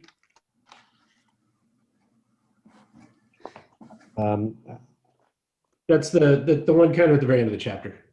Yeah, my, you know what, I'm gonna, my Acrobat froze. I'm gonna stop sharing and I'll bring this back up. So just, you know, Pat, you might want to start. So I'll talk a little bit about it, right? Yeah, So I wanted, there was a big discussion while he's doing that. There was a fairly large discussion, you know, realization that, you know, the new floodplain maps, you know, clearly identify that the water's rising. The 100-year floodplain, you know, some number of years out is going to move further inland. There was discussion around, you know, what level of, you know, what do you use 30, 50, 80, 100-year projections? Do you use the high, the medium, the low? Lots of discussion around that. But we felt that, you know, from a comprehensive planning committee's perspective, you know, somewhere in the middle is appropriate, in terms of what's realistic, and to buy time while, you know, technology changes, and, you know, quite bluntly, you know, Metro North has to figure out what to do with the train tracks, right? You know, that's a significant question that is totally, you know, out of the scope of our both potential influence and, you know, ability to do anything about. So I think that, you know, there was the realization that, you know, some middle sort of a perspective was appropriate. Given that, there was definitely a lot of discussion around the value of the waterfront to the village and to the town, because the, you know, the Lewis Engel Park is actually town owned, but it's, you know, coterminous and, you know, right next to the village owned areas at Henry Gordine, to the southern end of the train station area, right? The and there was also a very clear understanding that the accessibility of the water to the west of the train tracks was something that we wanted to keep, that was important to the village, but from both as a gateway coming across the river from, you know, the west side of the river in Haverstraw, through the ferry, through the accessibility by boat, through some of the proposed transient docks at the you know, at the docks in the village at Henry Gordine, you know, as well as their existing transient slips available at the north end at Shattamuck. And so felt that, you know, an appropriate approach was not, you know, was not one of abandonment on the west side, but one of sort of resilience, right?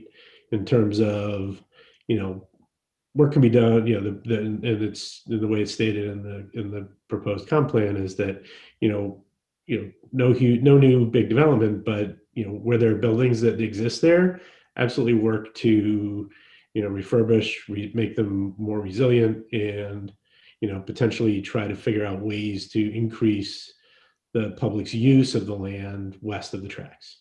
Okay. You know, there was definitely a focus on the walkability. You know, can you walk from the north end to the south end on the west side? And the answer no, is that's not really possible right now. It's just the way things are put together. You know, can you increase the amount of space available for parkland on the west side of the tracks? And was one of the questions that we asked, and we talked about, well, yeah, you can if you figure out a way to be more effective in the parking on the east side of the tracks, right? You know, you can do some things down there.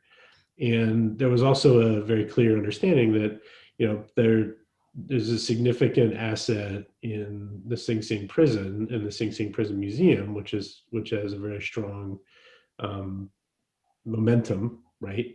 That, you know, is important to the village from an asset perspective. So I just want to kind of talk a little bit about kind of some of the context on the west side, both that, you know, increase the walkability, make it able to walk up and down, you know, link to the Westchester walkways that are proposed, going up and down the Hudson River, and make sure that, you know, you try and work in a public-private way to, you know, to harden, resilient, you know, make that area a little bit more resilient. On the west side on the east side of the tracks, you know, clearly there's, you know, huge potential down there from a development standpoint. And you know, I think, you know, the view was the DPW site is really something that is potentially a catalyst for the area. looked at a couple of interesting things around, can you make, one of the key themes of the whole comprehensive plan was to try to make, what can we do to make the village more walkable, more accessible to bicycles, to, even though we've got hills and stuff like that, what can we do to make it more walkable? What can we make it more pedestrian friendly? So some of the things would be to, change some of the traffic flow down there, to make a couple of things one way, in order to just kind of ease the flow. Are there things that we can do working with Metro North to try and, improve the traffic flow around the train station to make it much more accessible from that perspective? So I think that, there's a lot of kind of nuance in the waterfront section that was really fairly well represented by a lot of public opinion in this one, and a lot of discussion, a lot of thoughtful discussion, quite honestly. So I just wanted to add that kind of comment. Yeah, you remind me, Pat, this also was this map you're looking at was partly as a result of a walking tour that we did of the waterfront. So yeah, absolutely. Yeah, a lot of different ideas in here. Mm-hmm.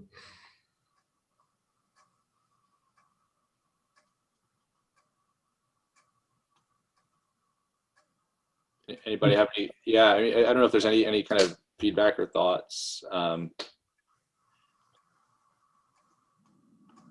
this. I am just kind of looking at this. I mean, it maybe just comparing this to the plan that was put forth 10 years ago. What are the major, how does this diverge from the previous plan, or is it really more just of a continuation? Because I'm less familiar with that one. I think that the whole concept. Just as Pat's looking aside, this plan has I think more of a focus on the impacts of climate change. Not to say that there wasn't in 09, but it's much more much more explicit. So that's a part of it. And then to dig into some of the kind of specifics here, the 09 plan did have some comments on this change up here, the C-Core road circulation, but we refined it a little bit in a way that we thought would be more more effective and made more sense to implement. C-Core remaining two-way, that's the main connection between downtown and the waterfront.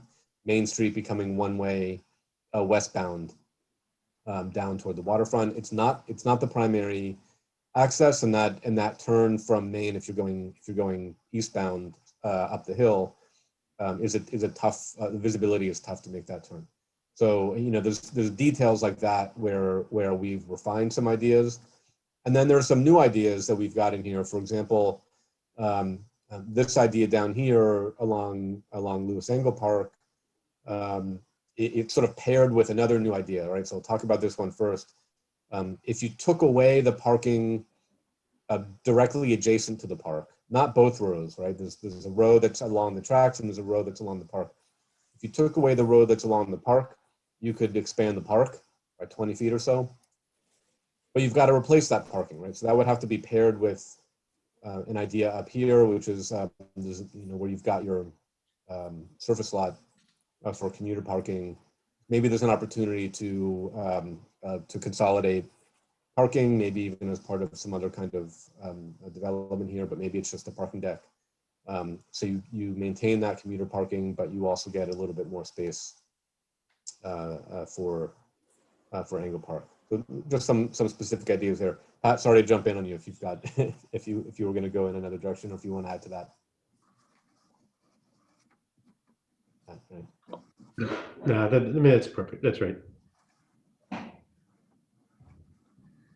Seth, I have a quick question I'd like to ask regarding the C-Core Road area.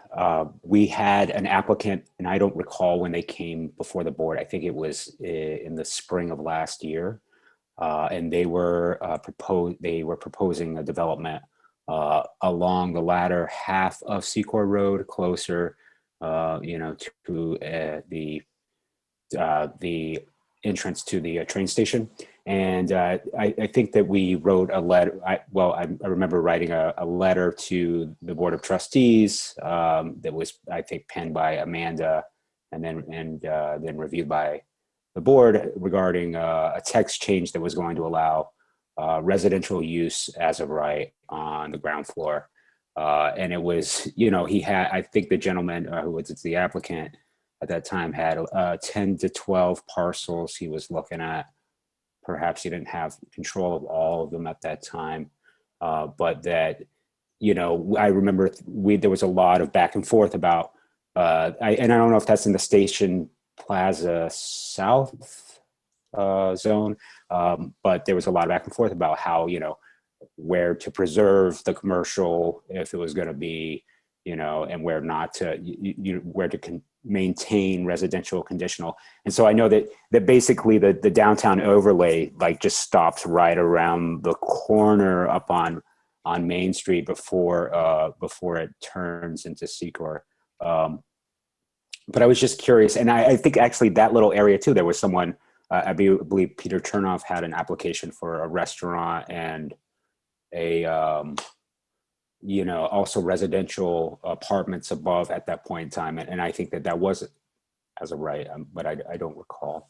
So I know it's a very small area of the village, but there was a lot of back and forth about Secor Road and the directionality of it. And was it a viable commercial corridor? What an impediment it was not having residential as of right on the ground floor, given the constraints of commercial in certain areas of the community. That's all. If I recall correctly, Jaime Martinez asked us to review that and write a letter on that. If I remember that correctly, we supported that use of residential. Correct. And sent a letter to that effect.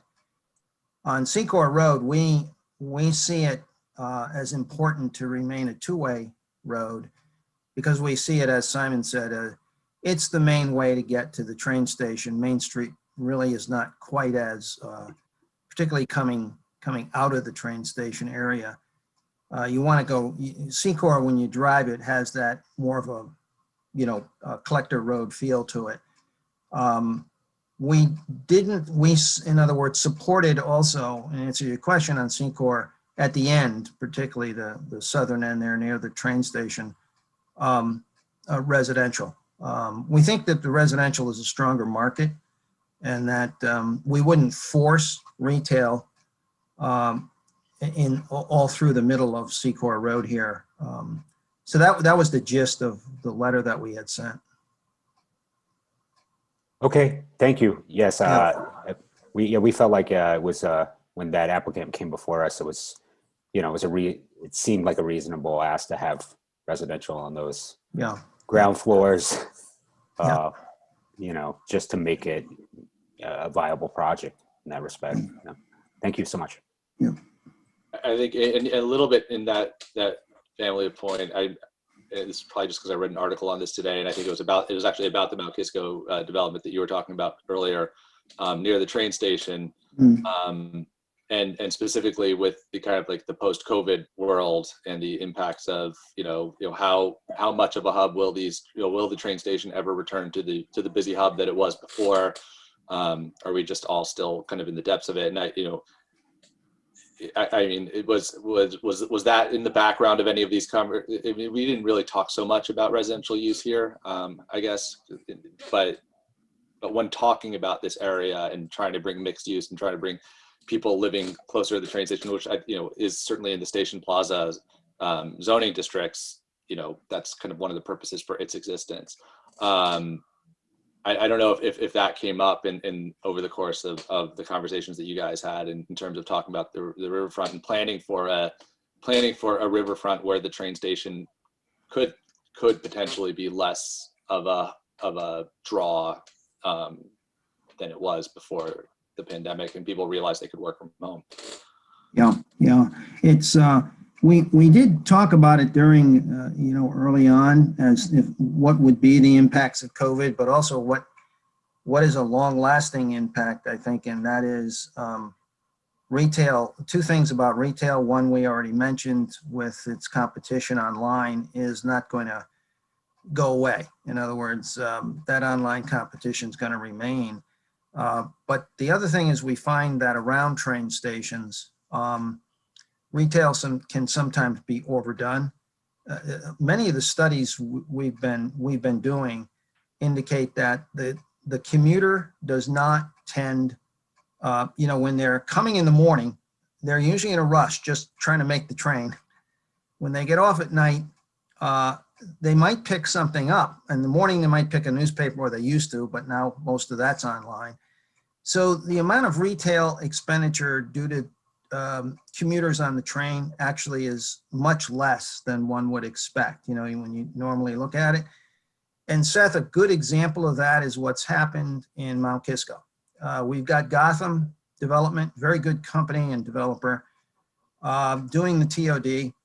And they just sent us, I would say only about a month ago, they sent for our reaction. They said, look, we'd like to reduce the amount of retail we have.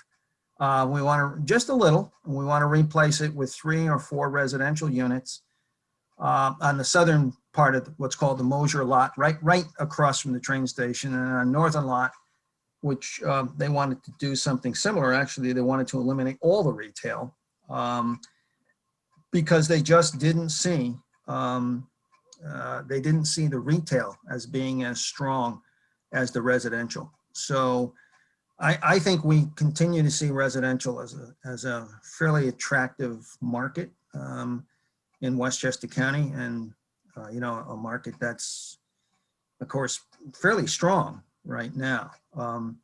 I can't comment too much on MTA. All we see is these projections that MTA itself is making. I think we had one conversation with them, and they had their major focus now is how much of the commuter shed they can get back. And so I think there is a question in MTA's mind is whether they can get back their peak ridership, particularly where you have these projections you can see now in Manhattan, where they think perhaps 45% to 50%, maybe half of the office space might be back by the end of this year in the fall. But there seems to be a growing consensus that possibly 20 or 25% of the office space is never coming back. People would be working remotely. That's going to affect Metro North ridership, to some extent. So I think that's been Metro North's primary focus.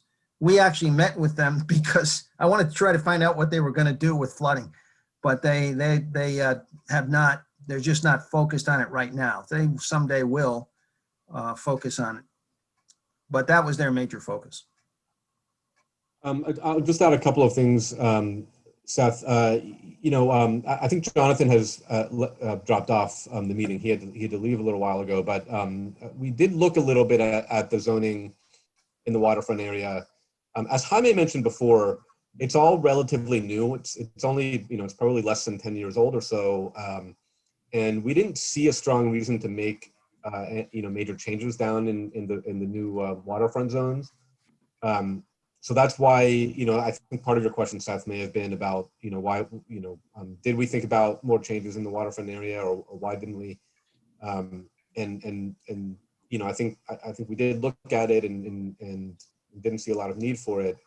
But the other sort of broader point, and Frank touched on this, is, what happens with new residential or new mixed-use development that could happen down here, whether it's the DPW site or something on Secor Road, as was mentioned a moment ago.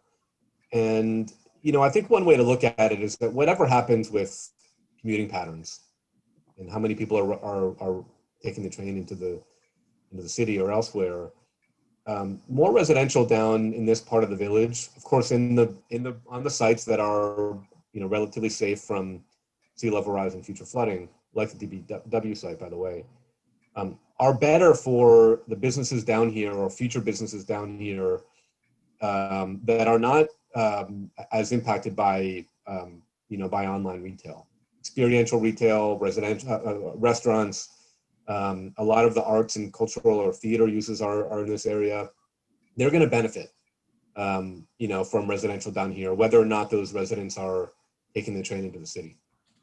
So I think, just a big picture thought that I hope comes through in the plan is that we did try to think about how all of these different issues are interrelated, and these threads sort of continue through the different chapters in the waterfront chapter and in the economic development chapter.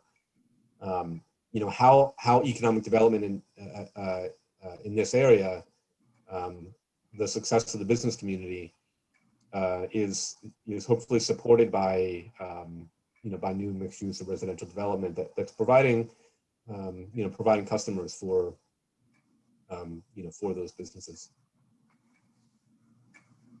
Thanks. I just want to say that I'm very much in favor of what you're looking at west of the train tracks of a conservation area and really taking into account the possible flooding. So I was glad to see that. And maybe Metro North is going to benefit from the people that are fleeing the city coming up into the Hudson area, and then find they still have to go back to work. Yes. You never know. Subway won't be happy, but Yeah.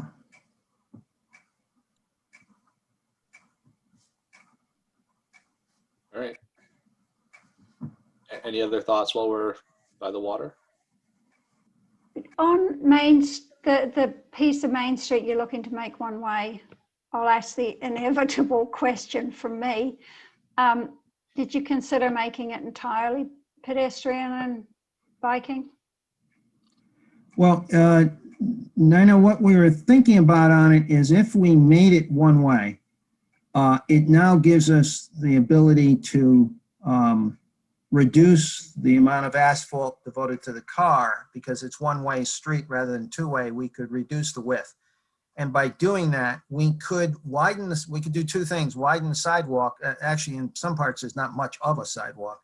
Create a good continuous sidewalk from downtown to the waterfront, and also put a bike lane in. This is one place where you could. It's wide enough. If we make it one way, we don't need the entire width.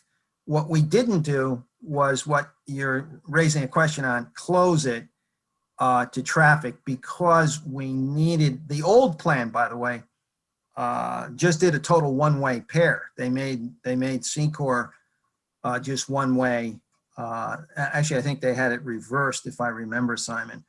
But it was a one-way pair. We felt that Secor needed to be, it's the major street, needed to be two-way.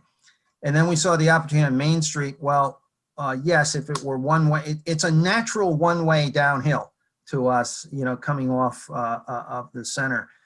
So we simply suggested a bike lane and a wider sidewalk, and then making it one way. We thought closing it, it's possible. I mean, it's a possible thing to close it all together, but we weren't sure there.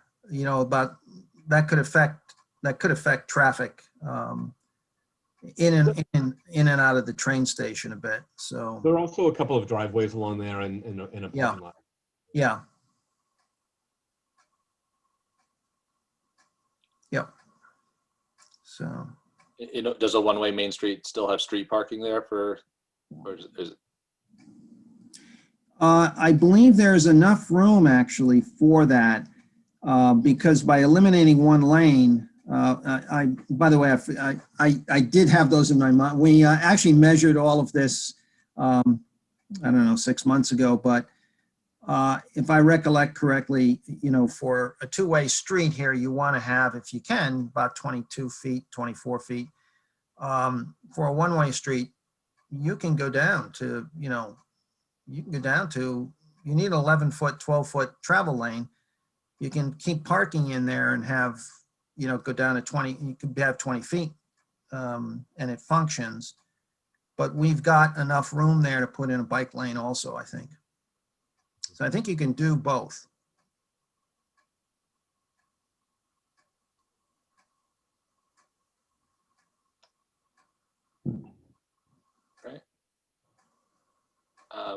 All right. I mean, in the sake of time, maybe we can, I think we've heard a lot there. Maybe move on. I know, the next few sections, I guess, are not as relevant, but maybe, I mean, if you guys want to kind of guide us to maybe the next area where, I don't know, economic development. Yeah. Chapter 5 is economic development. I think what we tried to look at here as an introduction, obviously, is downtown. And we were looking at that in a multifaceted way, actually, trying to do the form-based overlay to go through those points, try to get a good mixture of uses that are marketable, make residential easier in the downtown. But beyond the downtown, we did look at other areas for economic development. We didn't want it to be a solely a focus just on downtown. And in fact, it was Mary Garrity who suggested to us the form-based zone on Croton Avenue. So bringing it out into the Croton Avenue area. I might mention two things that we tried to coordinate with on downtown. And that is, one is completed now, and that is Nelson Nygaard was retained, their transportation planning firm was retained by the village to do a more of a parking study in the downtown, and they've completed that study. And so we were cognizant of that study. Their basic finding was, or among others, is that right now there is, even though there's a perception, and there is a definite perception that there's, the surveys show, and including our own survey, that there's not enough parking. Nelson Nygaard argues that actually there is, it's just that it needs to be managed better. And of course, it's human nature to want to park in front of the building you're going to, and you can't always do that. So their view is, from their surveys, that there is enough parking, but there would need to be more parking if more things were built, or if some of those soft sites, which including property the village owns and has discussed in the past. So there is a related study to the comp plan on the downtown area. But we looked at gateway areas, we looked at the waterfront, as we just discussed. So we did see overall economic development in trying to support that, because one thing that came out in the surveys that we did also is concern by many residents on the tax base, and trying to support the tax base using economic development to do that. We also, downtown, there was a question about new multifamily development and would it burden the school district. So we have an affiliate firm, Urbanomics, that does a lot of that work. We did a 100-unit prototypical study as part of this. It's in another chapter. It's in the infrastructure chapter, because that's where the schools are. The school district was concerned. If we did the overlay zone, if we stressed residential, how many units would that develop? Would it overburden the school district? The basic finding is it would not. The school district's own projections by their own consultant, which is Western Suffolk BOCES, shows in the next 5 years, I think it's about 132 students that their enrollment will decline by about 132 students. Urbanomics projected that out 10 years using the same assumptions, and the decline continues. So with all of the development, residential development, we would add maybe incrementally, due to our new zoning, maybe, a half dozen to possibly a dozen. It's really closer to a half dozen public school children. So they're going to decline, if their own consultant is correct, they're going to decline in enrollment about 132 students. our zoning net incremental might add half dozen to a dozen public school children. So we think that economic development, what we're trying to show is that in terms of economic development, multifamily housing, which most people do not view as economic development, is actually a form of economic development that will increase the tax base. It pays more in taxes than it generates in services. So we tried to make that, we tried to do those studies, you know, in the infrastructure chapter, which gets into schools, but it relates to the downtown development, trying to see it. We really do see residential development as an economically viable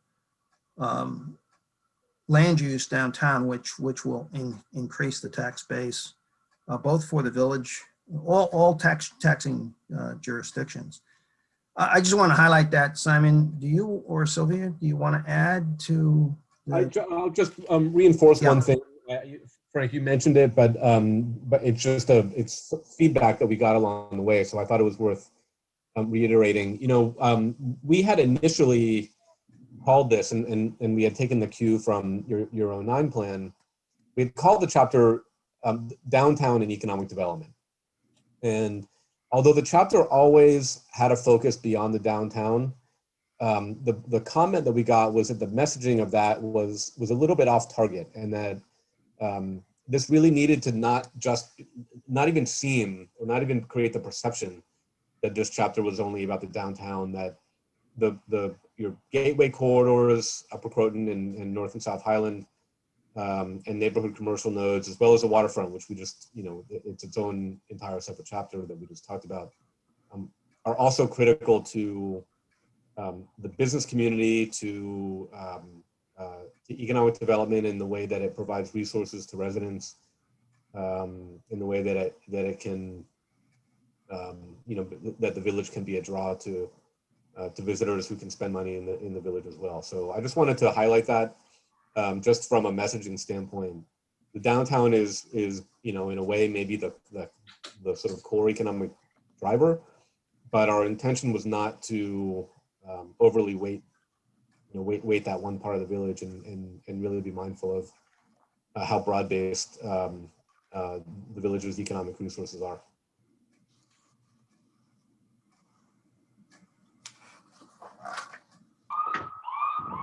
Thanks. Before we move on, does anybody else, are there any kind of questions or comments? I know that this really just is kind of like a little bit tying together some of the previous sections that we were talking about, and at least, you know, again, looking at this from our perspective as, but yeah, I don't know if there's anything else anybody wanted to focus on, or particular thoughts or feedback before we move on to the next section. I have one comment, which I note in there that you do mention the possibility of a village green, and I'm, you know, as you know, very supportive of that. I'd really like to see that. I mean, I use the farmers market. It's really vibrant. There's, I think, excellent reason to make sure that we have some green space and community space in the downtown, and that it doesn't all just get built up. Thank you, Nina. And by the way, we did remember that comment on the walk.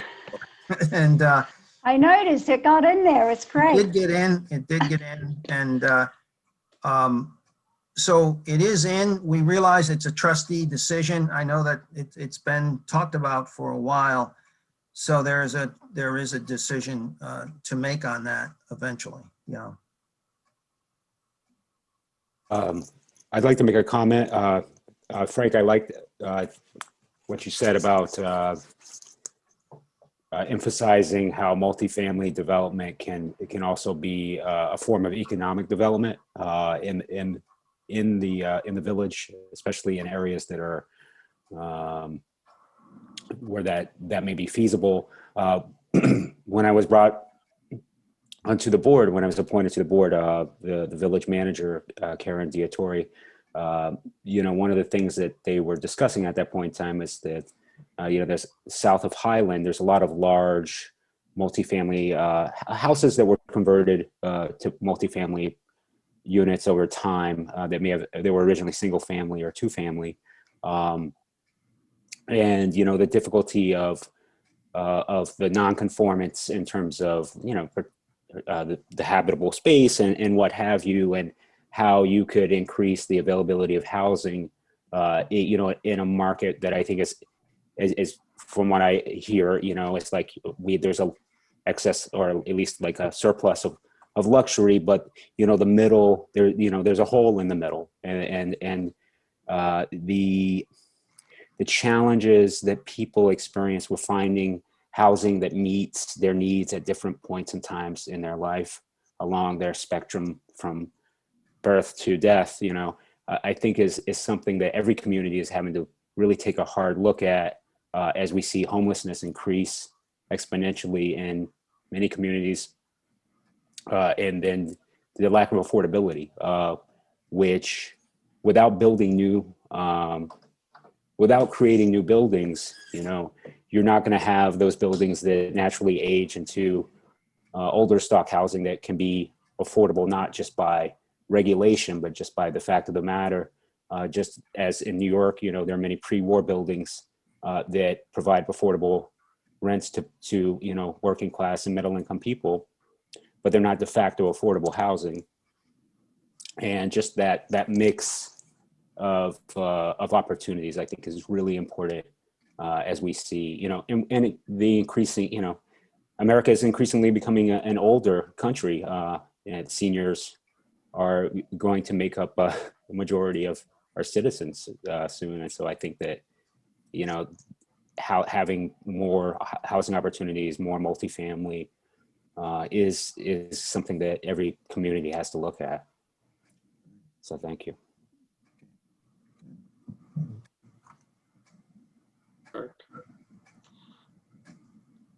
Move on to transportation. I don't maybe- know. yeah. Yeah, we touched briefly on this one. Yeah, sorry, Frank. No, go ahead, Seth. No, I was just, Yeah. I think as we move forward through some of these, there's gonna be a lot of kind of, cross connections for some things that we've already touched on. But yeah, they kind of briefly through some of these, and I know there will be some more relevant items a little further down, but that'd be good. Just setting that up. Yeah, we can be very brief. Simon's brought up, he's read my mind already, and that is that from a regional point of view, we think it makes sense for Ossining and other villages like Briarcliff and the town of Ossining to support this call for the state to take a serious look at 9A and to make sure that it needs to work better as a transportation. I constantly am baffled by the truck traffic where some trucks have to go in the left lane just to get under a bridge. There are issues with 9A, and I think the state is looking now to put that into their capital budget to look at. But the reason we think it's important for Ossining is that if some of that truck traffic and some of those cars that are not going into Ossining, they're trying to get north of you or south of you, trying to go to Peekskill or Croton. If they can use 9A, that's wonderful.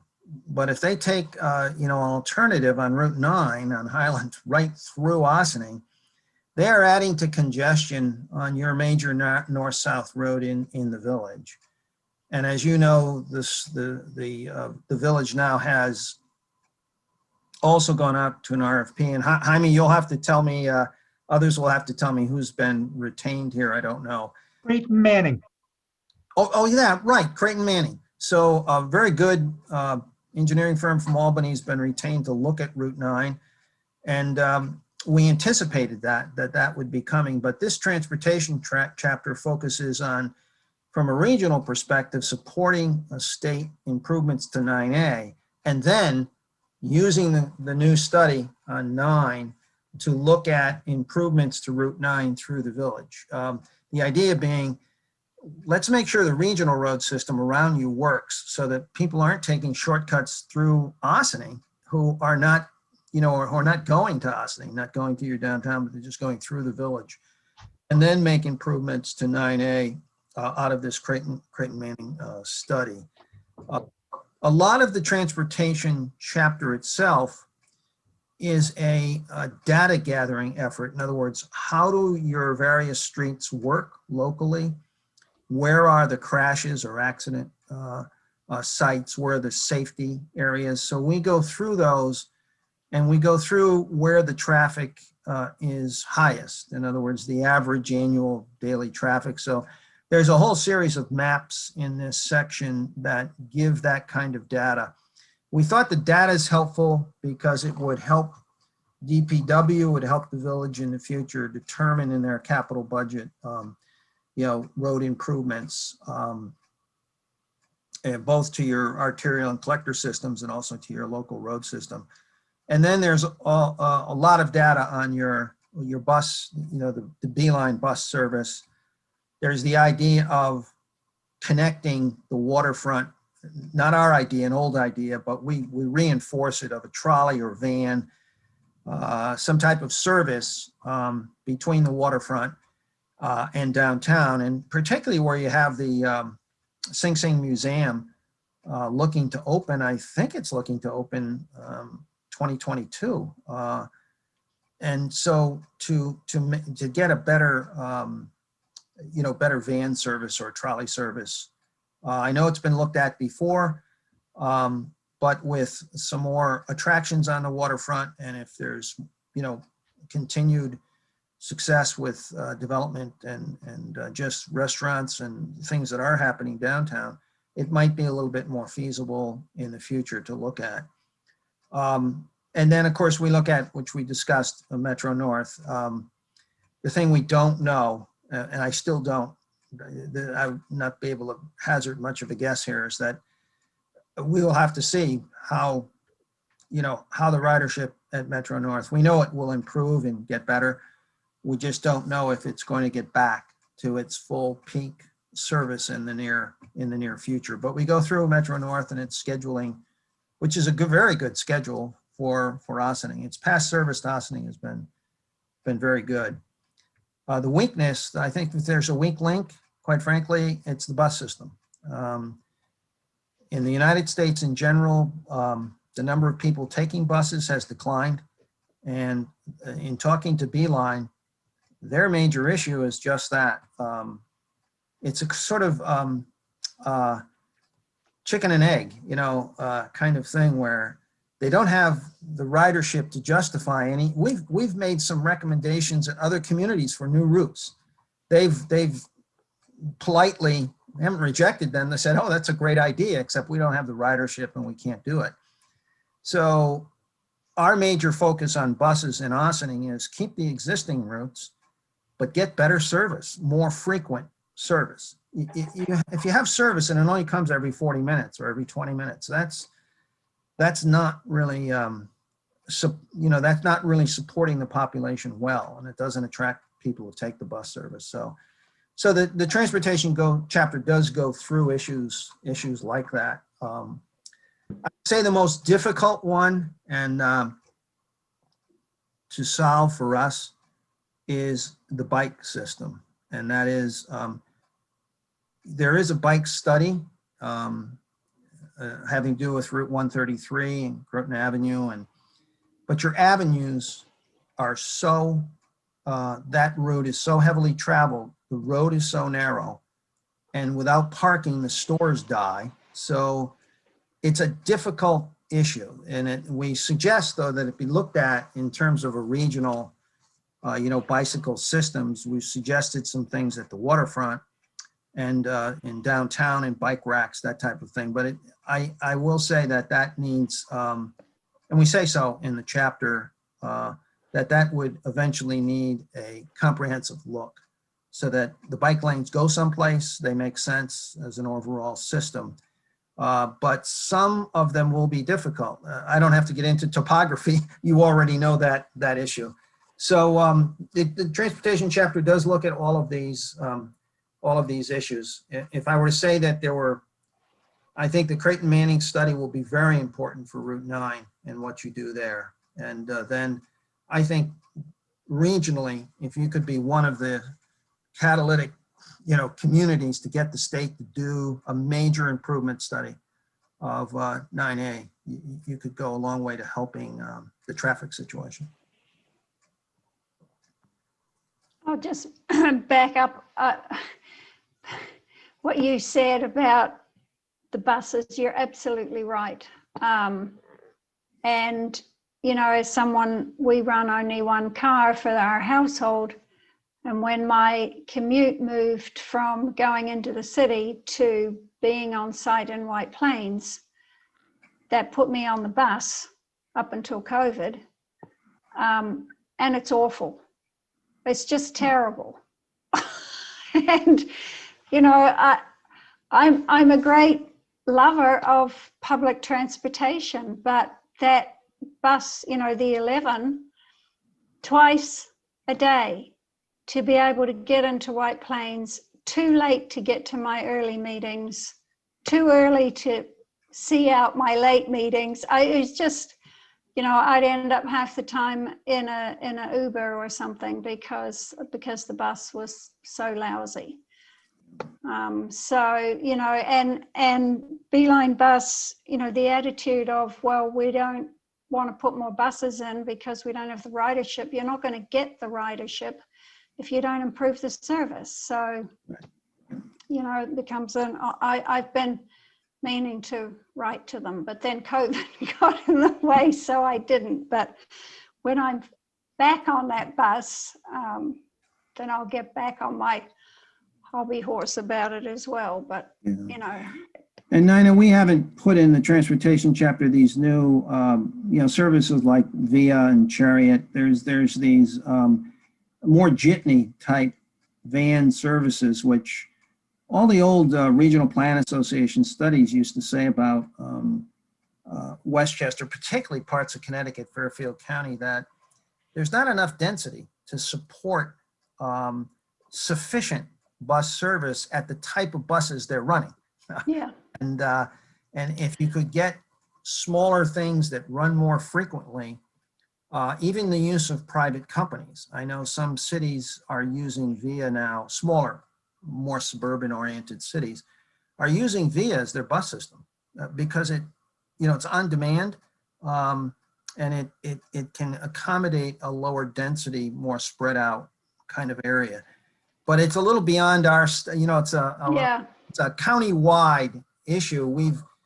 We've suggested it in one situation in Yonkers, which the Yonkers planner is trying to focus on getting that type of van service to the Ludlow train station from the major bus system, because the irony is that the Beeline service has been discontinued to the Ludlow train station. And to us, that's, you know, going in the other direction. So can you look at another type of service that might be more economical? So it's a bigger, that one's a bigger, I think that one is a bigger kind of county look at. Yeah. And I will say that despite it being kind of very inadequate, that 11 bus it's full. That's the other thing, you know. Well, if it's full, they should be adjusting frequency of service, you know, that. Yes. That's you know, yeah. But anyway, that one it's we just highlight. a hot button for me because, because of being a user. Yeah. Well, as you know, if you've read that section, we emphasize frequency of service first. Yep. First thing they should do. Yep. If people are worried about it, whether they're going to be able to catch that last bus home, you know, they'll try and find other things to do than take the bus if they think they're going to get stuck. Yes. Yeah. No, absolutely. The only, I was, you know, just talking about the jitney or the, you know, whatever, you know, these kind of like local ride share services. I know that, I mean, and I don't know to what degree it was incorporated in here. I didn't see, but obviously in the village, there's tons of taxi fleets, which I've always attributed to the, you know, just, you know, economics, but also just the hills and just, you know, short rides up from the train. But that's obviously an issue just in terms of the number of cars that are out on the roads that are taxis that could be more of a kind of a small scale public transportation. You know, Right. Yeah, it's not an easy one, that one. Although the county now has a bit of money to, they've been given about 187 million from the feds to, you know, for different needs that they have. But the bus system is one of them, and it's a very expensive part of the budget. So,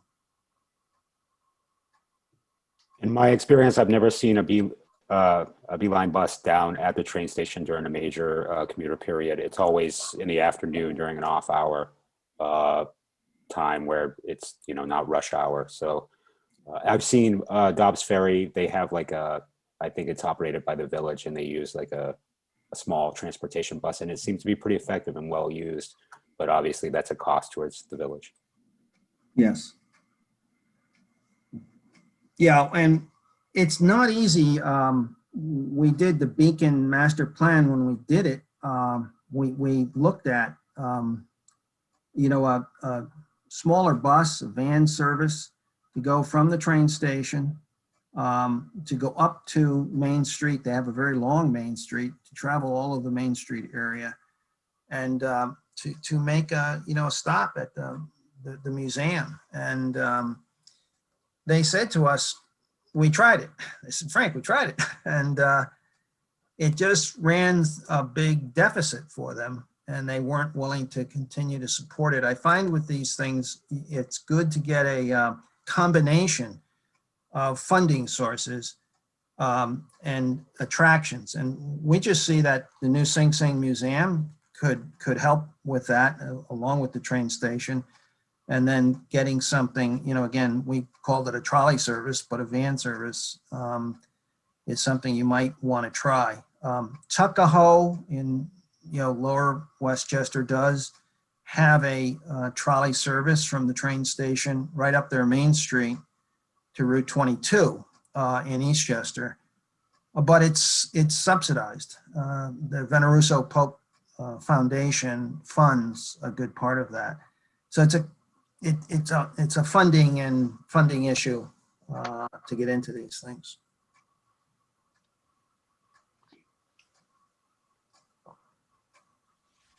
yeah. Should we move on to the next chapter? Please. Well, that's a whole infrastructure, Simon, that's sustainable infrastructure chapter. I mean, just to highlight it a little bit, and I want to give credit here to Kellard Sessions, who looked at water and sewer issues, and I think you're in decent shape that way. The one we looked at schools in some detail, which we discussed a little bit earlier. The school district is, of course, a larger district than the village, but we did try to do a thorough study of you know, what are the potential developments that are proposed within the school district.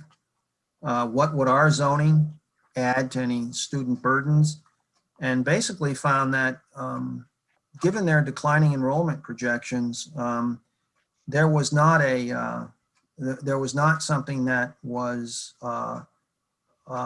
burdensome for the school district. That is, that this plan, if adopted, would actually be a net positive to the school district in terms of taxes paid versus public school children coming to the school district.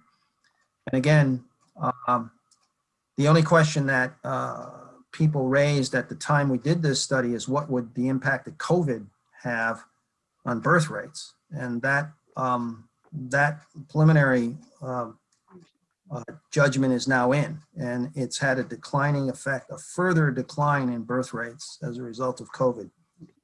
Westchester County has one of the lowest fertility rates basically in the metropolitan area, but it's a replacement rate is 2.1 children per woman of childbearing age, and the fertility rate is down to 1.6 and 1.7.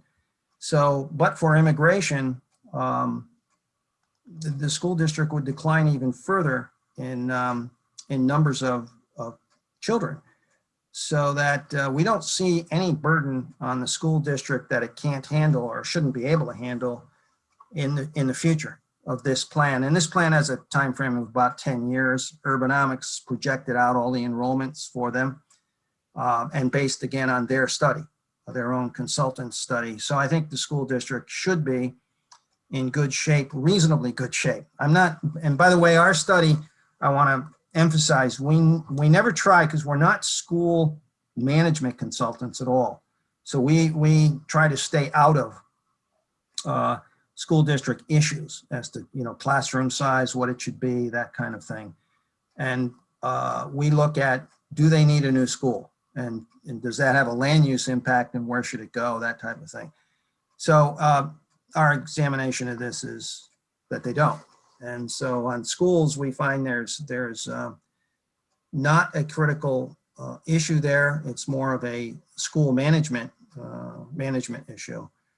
We also looked at any developments in the adjacent, Briarcliff Manor, for instance. There are no significant, we checked with all the planners for all the towns, the town of Ossining, Village of Briarcliff Manor, a little bit of Newcastle. There are no major developments proposed. You may have read in the newspaper about this development that was proposed on the old Phillips property. But Briarcliff has not accepted that proposal, at least now. If they had, it would have been a lifestyle community aimed at empty nesters. So it would have been a bonanza tax-wise for the school district. And the school district is still opposed to it, Frank. Yes, Clear. So it's not a matter of students. The school district is still opposed to it. Right, which is something I can't understand at all, to be very frank about it. It would have been a development, but it's somewhat academic, but it would have been a development. We are the planners for Briarcliff. We met with the developer. We know what he was proposing. It would have paid net positive to the school district. It would have had no school children. It's aimed at empty nesters.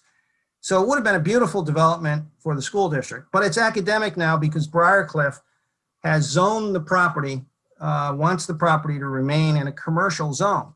So there's no issue there at all for the school district. Why they opposed it, I have to defer to them. That's up to them.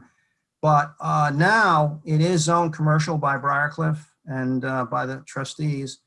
And so there is no real development pressure within the school district that we see. All of the planners for all of the villages and towns have reported back to us there's no major development proposed, except the developments the district knows about within the village of Ossining, and are, incorporated in their consultants' report on the future. And the future shows that decline, which I mentioned, of 132 students over the next 5 years within the school district. So I think the school district from that point of view is in good condition. And that's all we look at in terms of, how are the impacts on it, and do they need a new school, and where would that be? And in this case, they have not indicated to us they need a new school. So that one we looked at. The other one I think I would like to just mention and highlight is the fire department. And Sylvia, if you're on, you interviewed the fire people, you might want to discuss this one. Sure. Yes. So I had a discussion with the two fire chiefs, and they mentioned that they have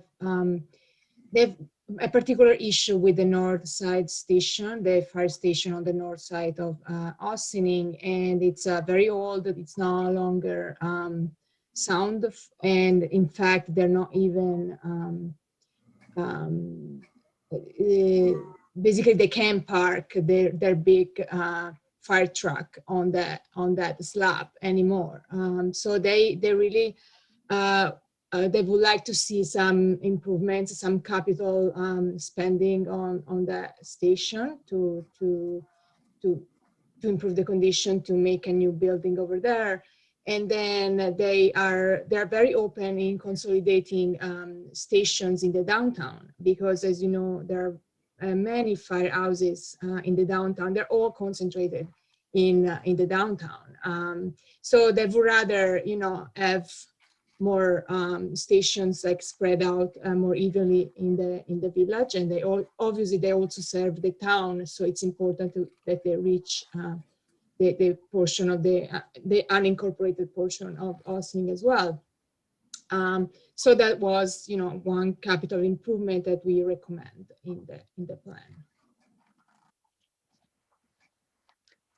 I think those might have been, there's a whole section also on open space and parks and recreation that also Sylvia went through in terms of doing the research and writing up this this chapter, which was, I think, very important to the trustees that this be covered. And we've expanded upon what was in the 2009 plan on the open space system and sort of environmental protection and sustainability here. And Sylvia, I don't know if you want to highlight any particular items in the open space. Yeah, I guess two things, and if Pat is still on the call, he knows this very well, but the village is already working on a couple of things that are very important. The one, it's the inventory for the parks and recreation facilities.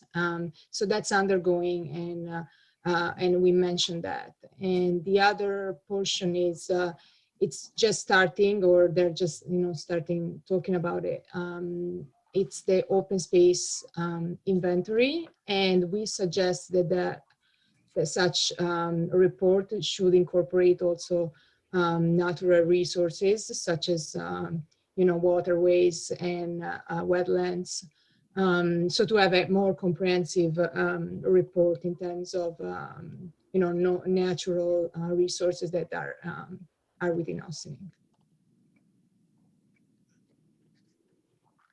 The other thing I'd mention about the plan, because this might be a good chapter to mention it, is the plan is more than policies or objectives. It's also, you'll find in this chapter, as in transportation, just a lot of information on the different parks, on the fire department, the schools, police. So it's also trying to be a little bit of a helpful report for anybody who's looking at how these services are provided. The same with the transportation chapter. So there's a lot of basic information in this sustainable infrastructure chapter. So.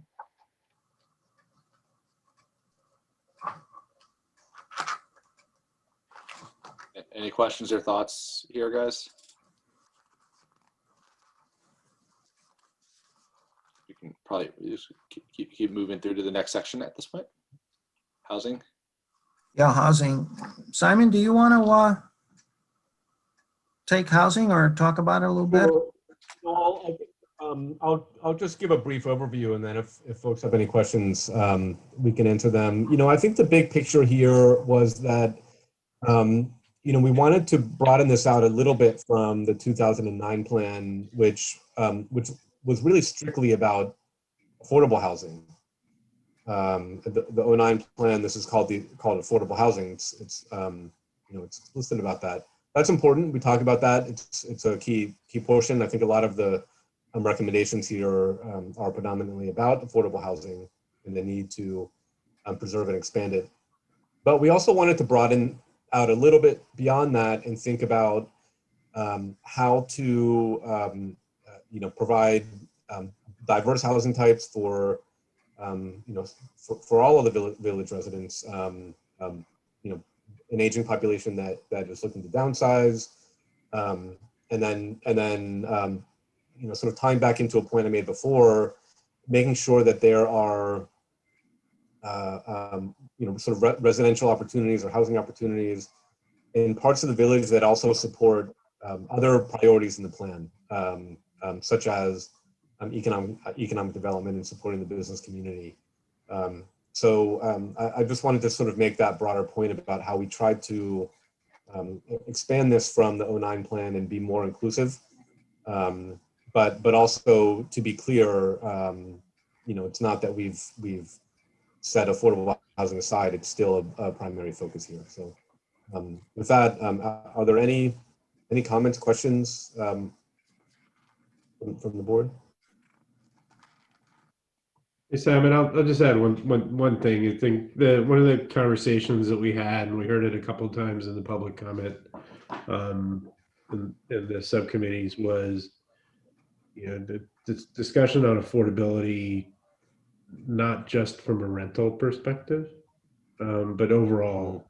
And so, I think when people, I think our discussion was, but from an affordability perspective, is that people tend to index directly to, is a rental unit affordable from a 30% perspective. But we get some feedback from the public that we really need to think about affordability along multiple dimensions, from a rental perspective, but also from an ownership perspective.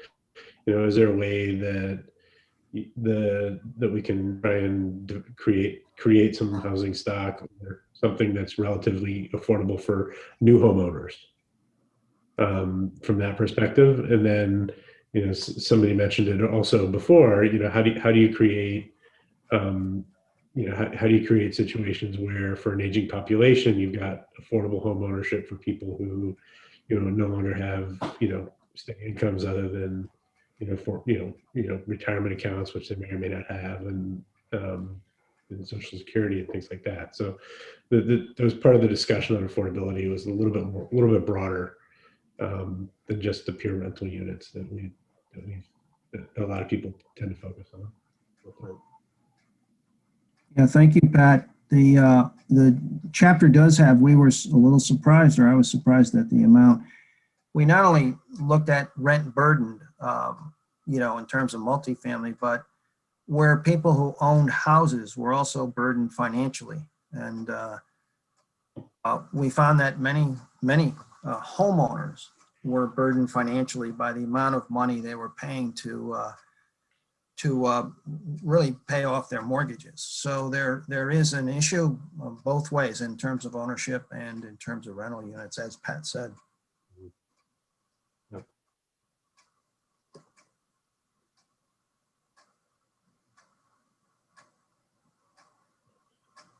Any specific comments, questions from folks on the housing section? I don't hear any right now. I think this is, unless there are any special recommendations or conclusions that you drew that you would want to add in here, I think we could probably go on to the next. Yeah, the next, maybe, I think, Sylvia, you largely wrote, and this next chapter on historic, you might want to take that. Yeah, I think as I introduced this chapter last Tuesday, I think the main things here are kind of building upon the 2009 plan. We wanted to reinforce that historic resources and architectural resources are very important. And I'm very much part of us, especially in the downtown. There are 2 historic districts, and one it's like Sparta, and one it's in the downtown. And so, the funding coming from the federal government and the state, and at the state level, it's whatever is available as in terms of grants or tax incentives. We wanted to recommend that the village looks into that.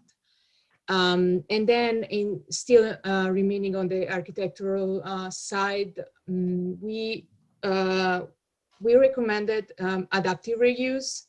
And adaptive reviews of historic buildings, it's a way to preserve these buildings that they're very interesting looking, they're appealing, and they may be very good place.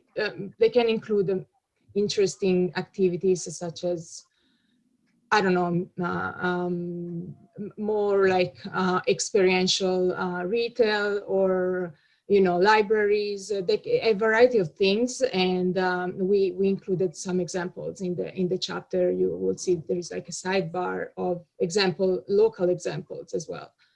Other things, it's the growing arts community. It's we talked to this to many of the folks that are growing this community. And it's very important that they connect and they share their events and really collaborating with the village to send the message that Hossining is also a cultural, a place for cultural activities. And the museum at the Sing Sing prison will definitely be a major attraction for the future. I guess when it will open, I think the first portion will open in 2022, and then the major structure, I think more like 2025. So it's definitely in the next 10 years. So it's important to involve them as main stakeholders in this movement.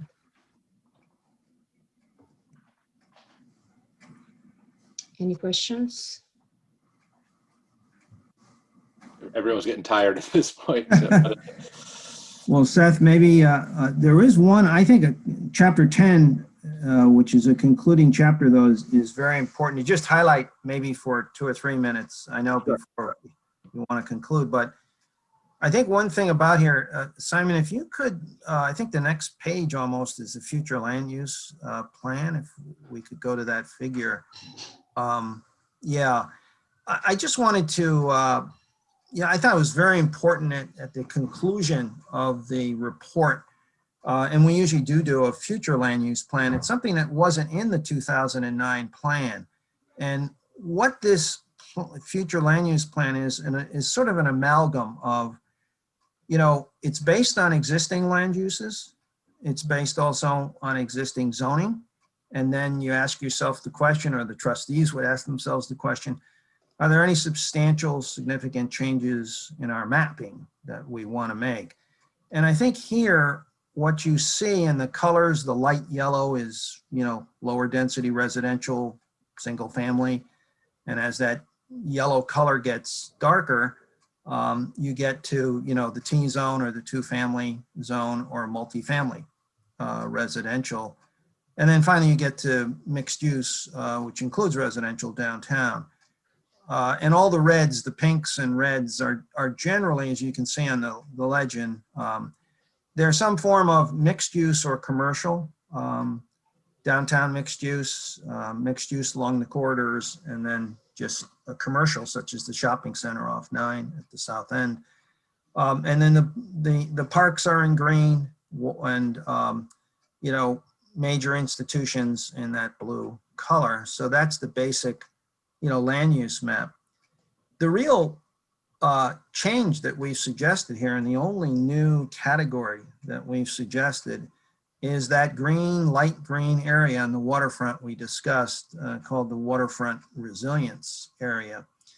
So I just wanted to, because we went over this with the trustees and the mayor, Mayor Levin was very concerned with the message that we want to make sure that the plan focuses on people, on the investments they've made in their own homes, and that, Ossining, the emphasis on livability and resilience and sustainability. So one thought to mention to you here is there are no, and Jaime Martinez summarized this very well for the trustees at one meeting, there are no zoning majors, land use or zoning changes that we're proposing, other than the waterfront resiliency or conservation area, and then the overlay district downtown and along Croton Avenue.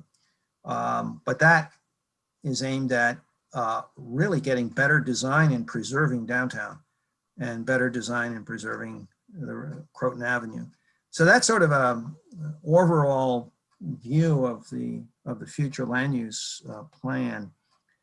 And then I think the other key to this chapter is an action agenda for the trustees. It summarizes almost in an action agenda, which Simon, you might want to just summarize what it is. I don't think tonight you might want to go through this, but Simon, you might just quickly, because it's almost 9:30, you might want to quickly summarize what this is.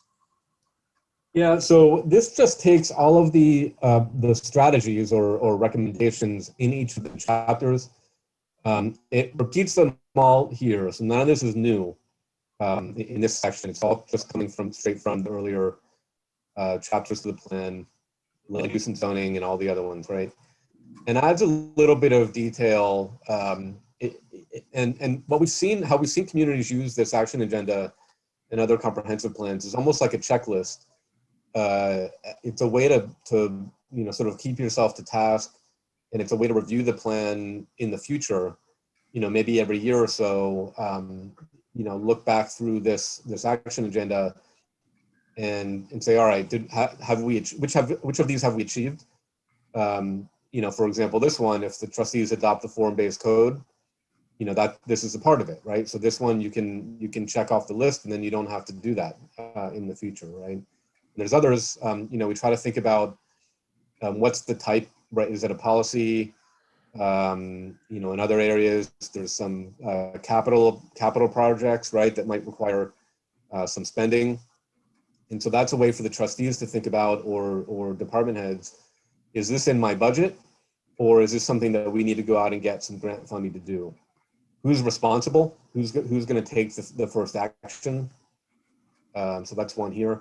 Are there other partners who are involved, right? So, there might be something where, you figure out who the responsible party is, whose jurisdiction is it, but who else ought to have a role? We've tried to think about that as well. And what's a general time frame? Now, this is not meant to bind the village to implement something in the short term or the long term, right? Say that, we think something now is a long-term project, the MTA conducting resilience work on the railroad tracks. That feels like a pretty long-term project, at least according to what they told us. They haven't even started thinking about it yet.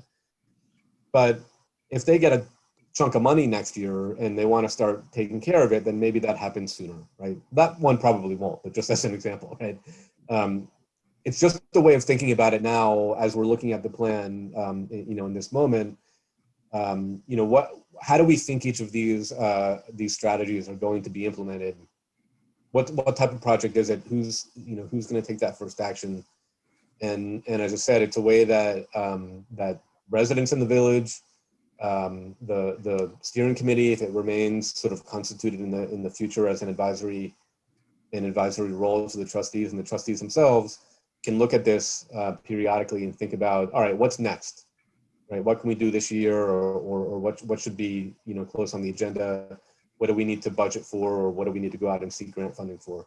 So it's hopefully helps guide implementation, as a way to conclude the plan. And Seth, I think that's sort of that may be the overview for. Just back to you, I guess, for. Yeah, no, that's perfect. That's a great document. I think that we obviously, we've covered a lot. I know that, and I think we spend a lot of time on the areas that hopefully we can have a little bit more input on. So I thank you guys for kind of walking us through this in detail. I guess our next steps will be to just kind of review what Stuart and Jaime and our group can put together. We'll take a look at that. And I guess once we have that draft, then we can figure out if we have to, if we want to have another work session just to review those notes, or if that's, done through, through emails or at our next visit. So I guess, Jaime will be in touch just in terms of how we work through that. And but I think we're in a good place. I thank you. I thank everybody for your time and efforts on this. It's a lot of work, and I think a really good document altogether. Well, thank you. Thank you. Thank you very much. And thank you. Thank you very much. Thank you for your time, folks. Yes, thank you all. Yeah. Yeah, just as a point of follow-up, I just want to mention that I know we've had a lot covered here today. I'm sure that there's probably still more questions. And so I think what we'll do is I'm going to reach out to you, Seth, and follow up tomorrow, but either tomorrow or early next week. But maybe what we'll need to do is kind of reconvene on email and figure out whether or not we want to have another work session, or whether or not it's something that we think can be handled just via email. You don't have to make a decision on that tonight. Probably better to kind of sit on it for a minute and think about it. Agreed. A lot was covered here, so. Yep, that makes perfect sense. All right. Yeah, I think we're done. Thanks, everybody. Thank you. Thank you. Good night.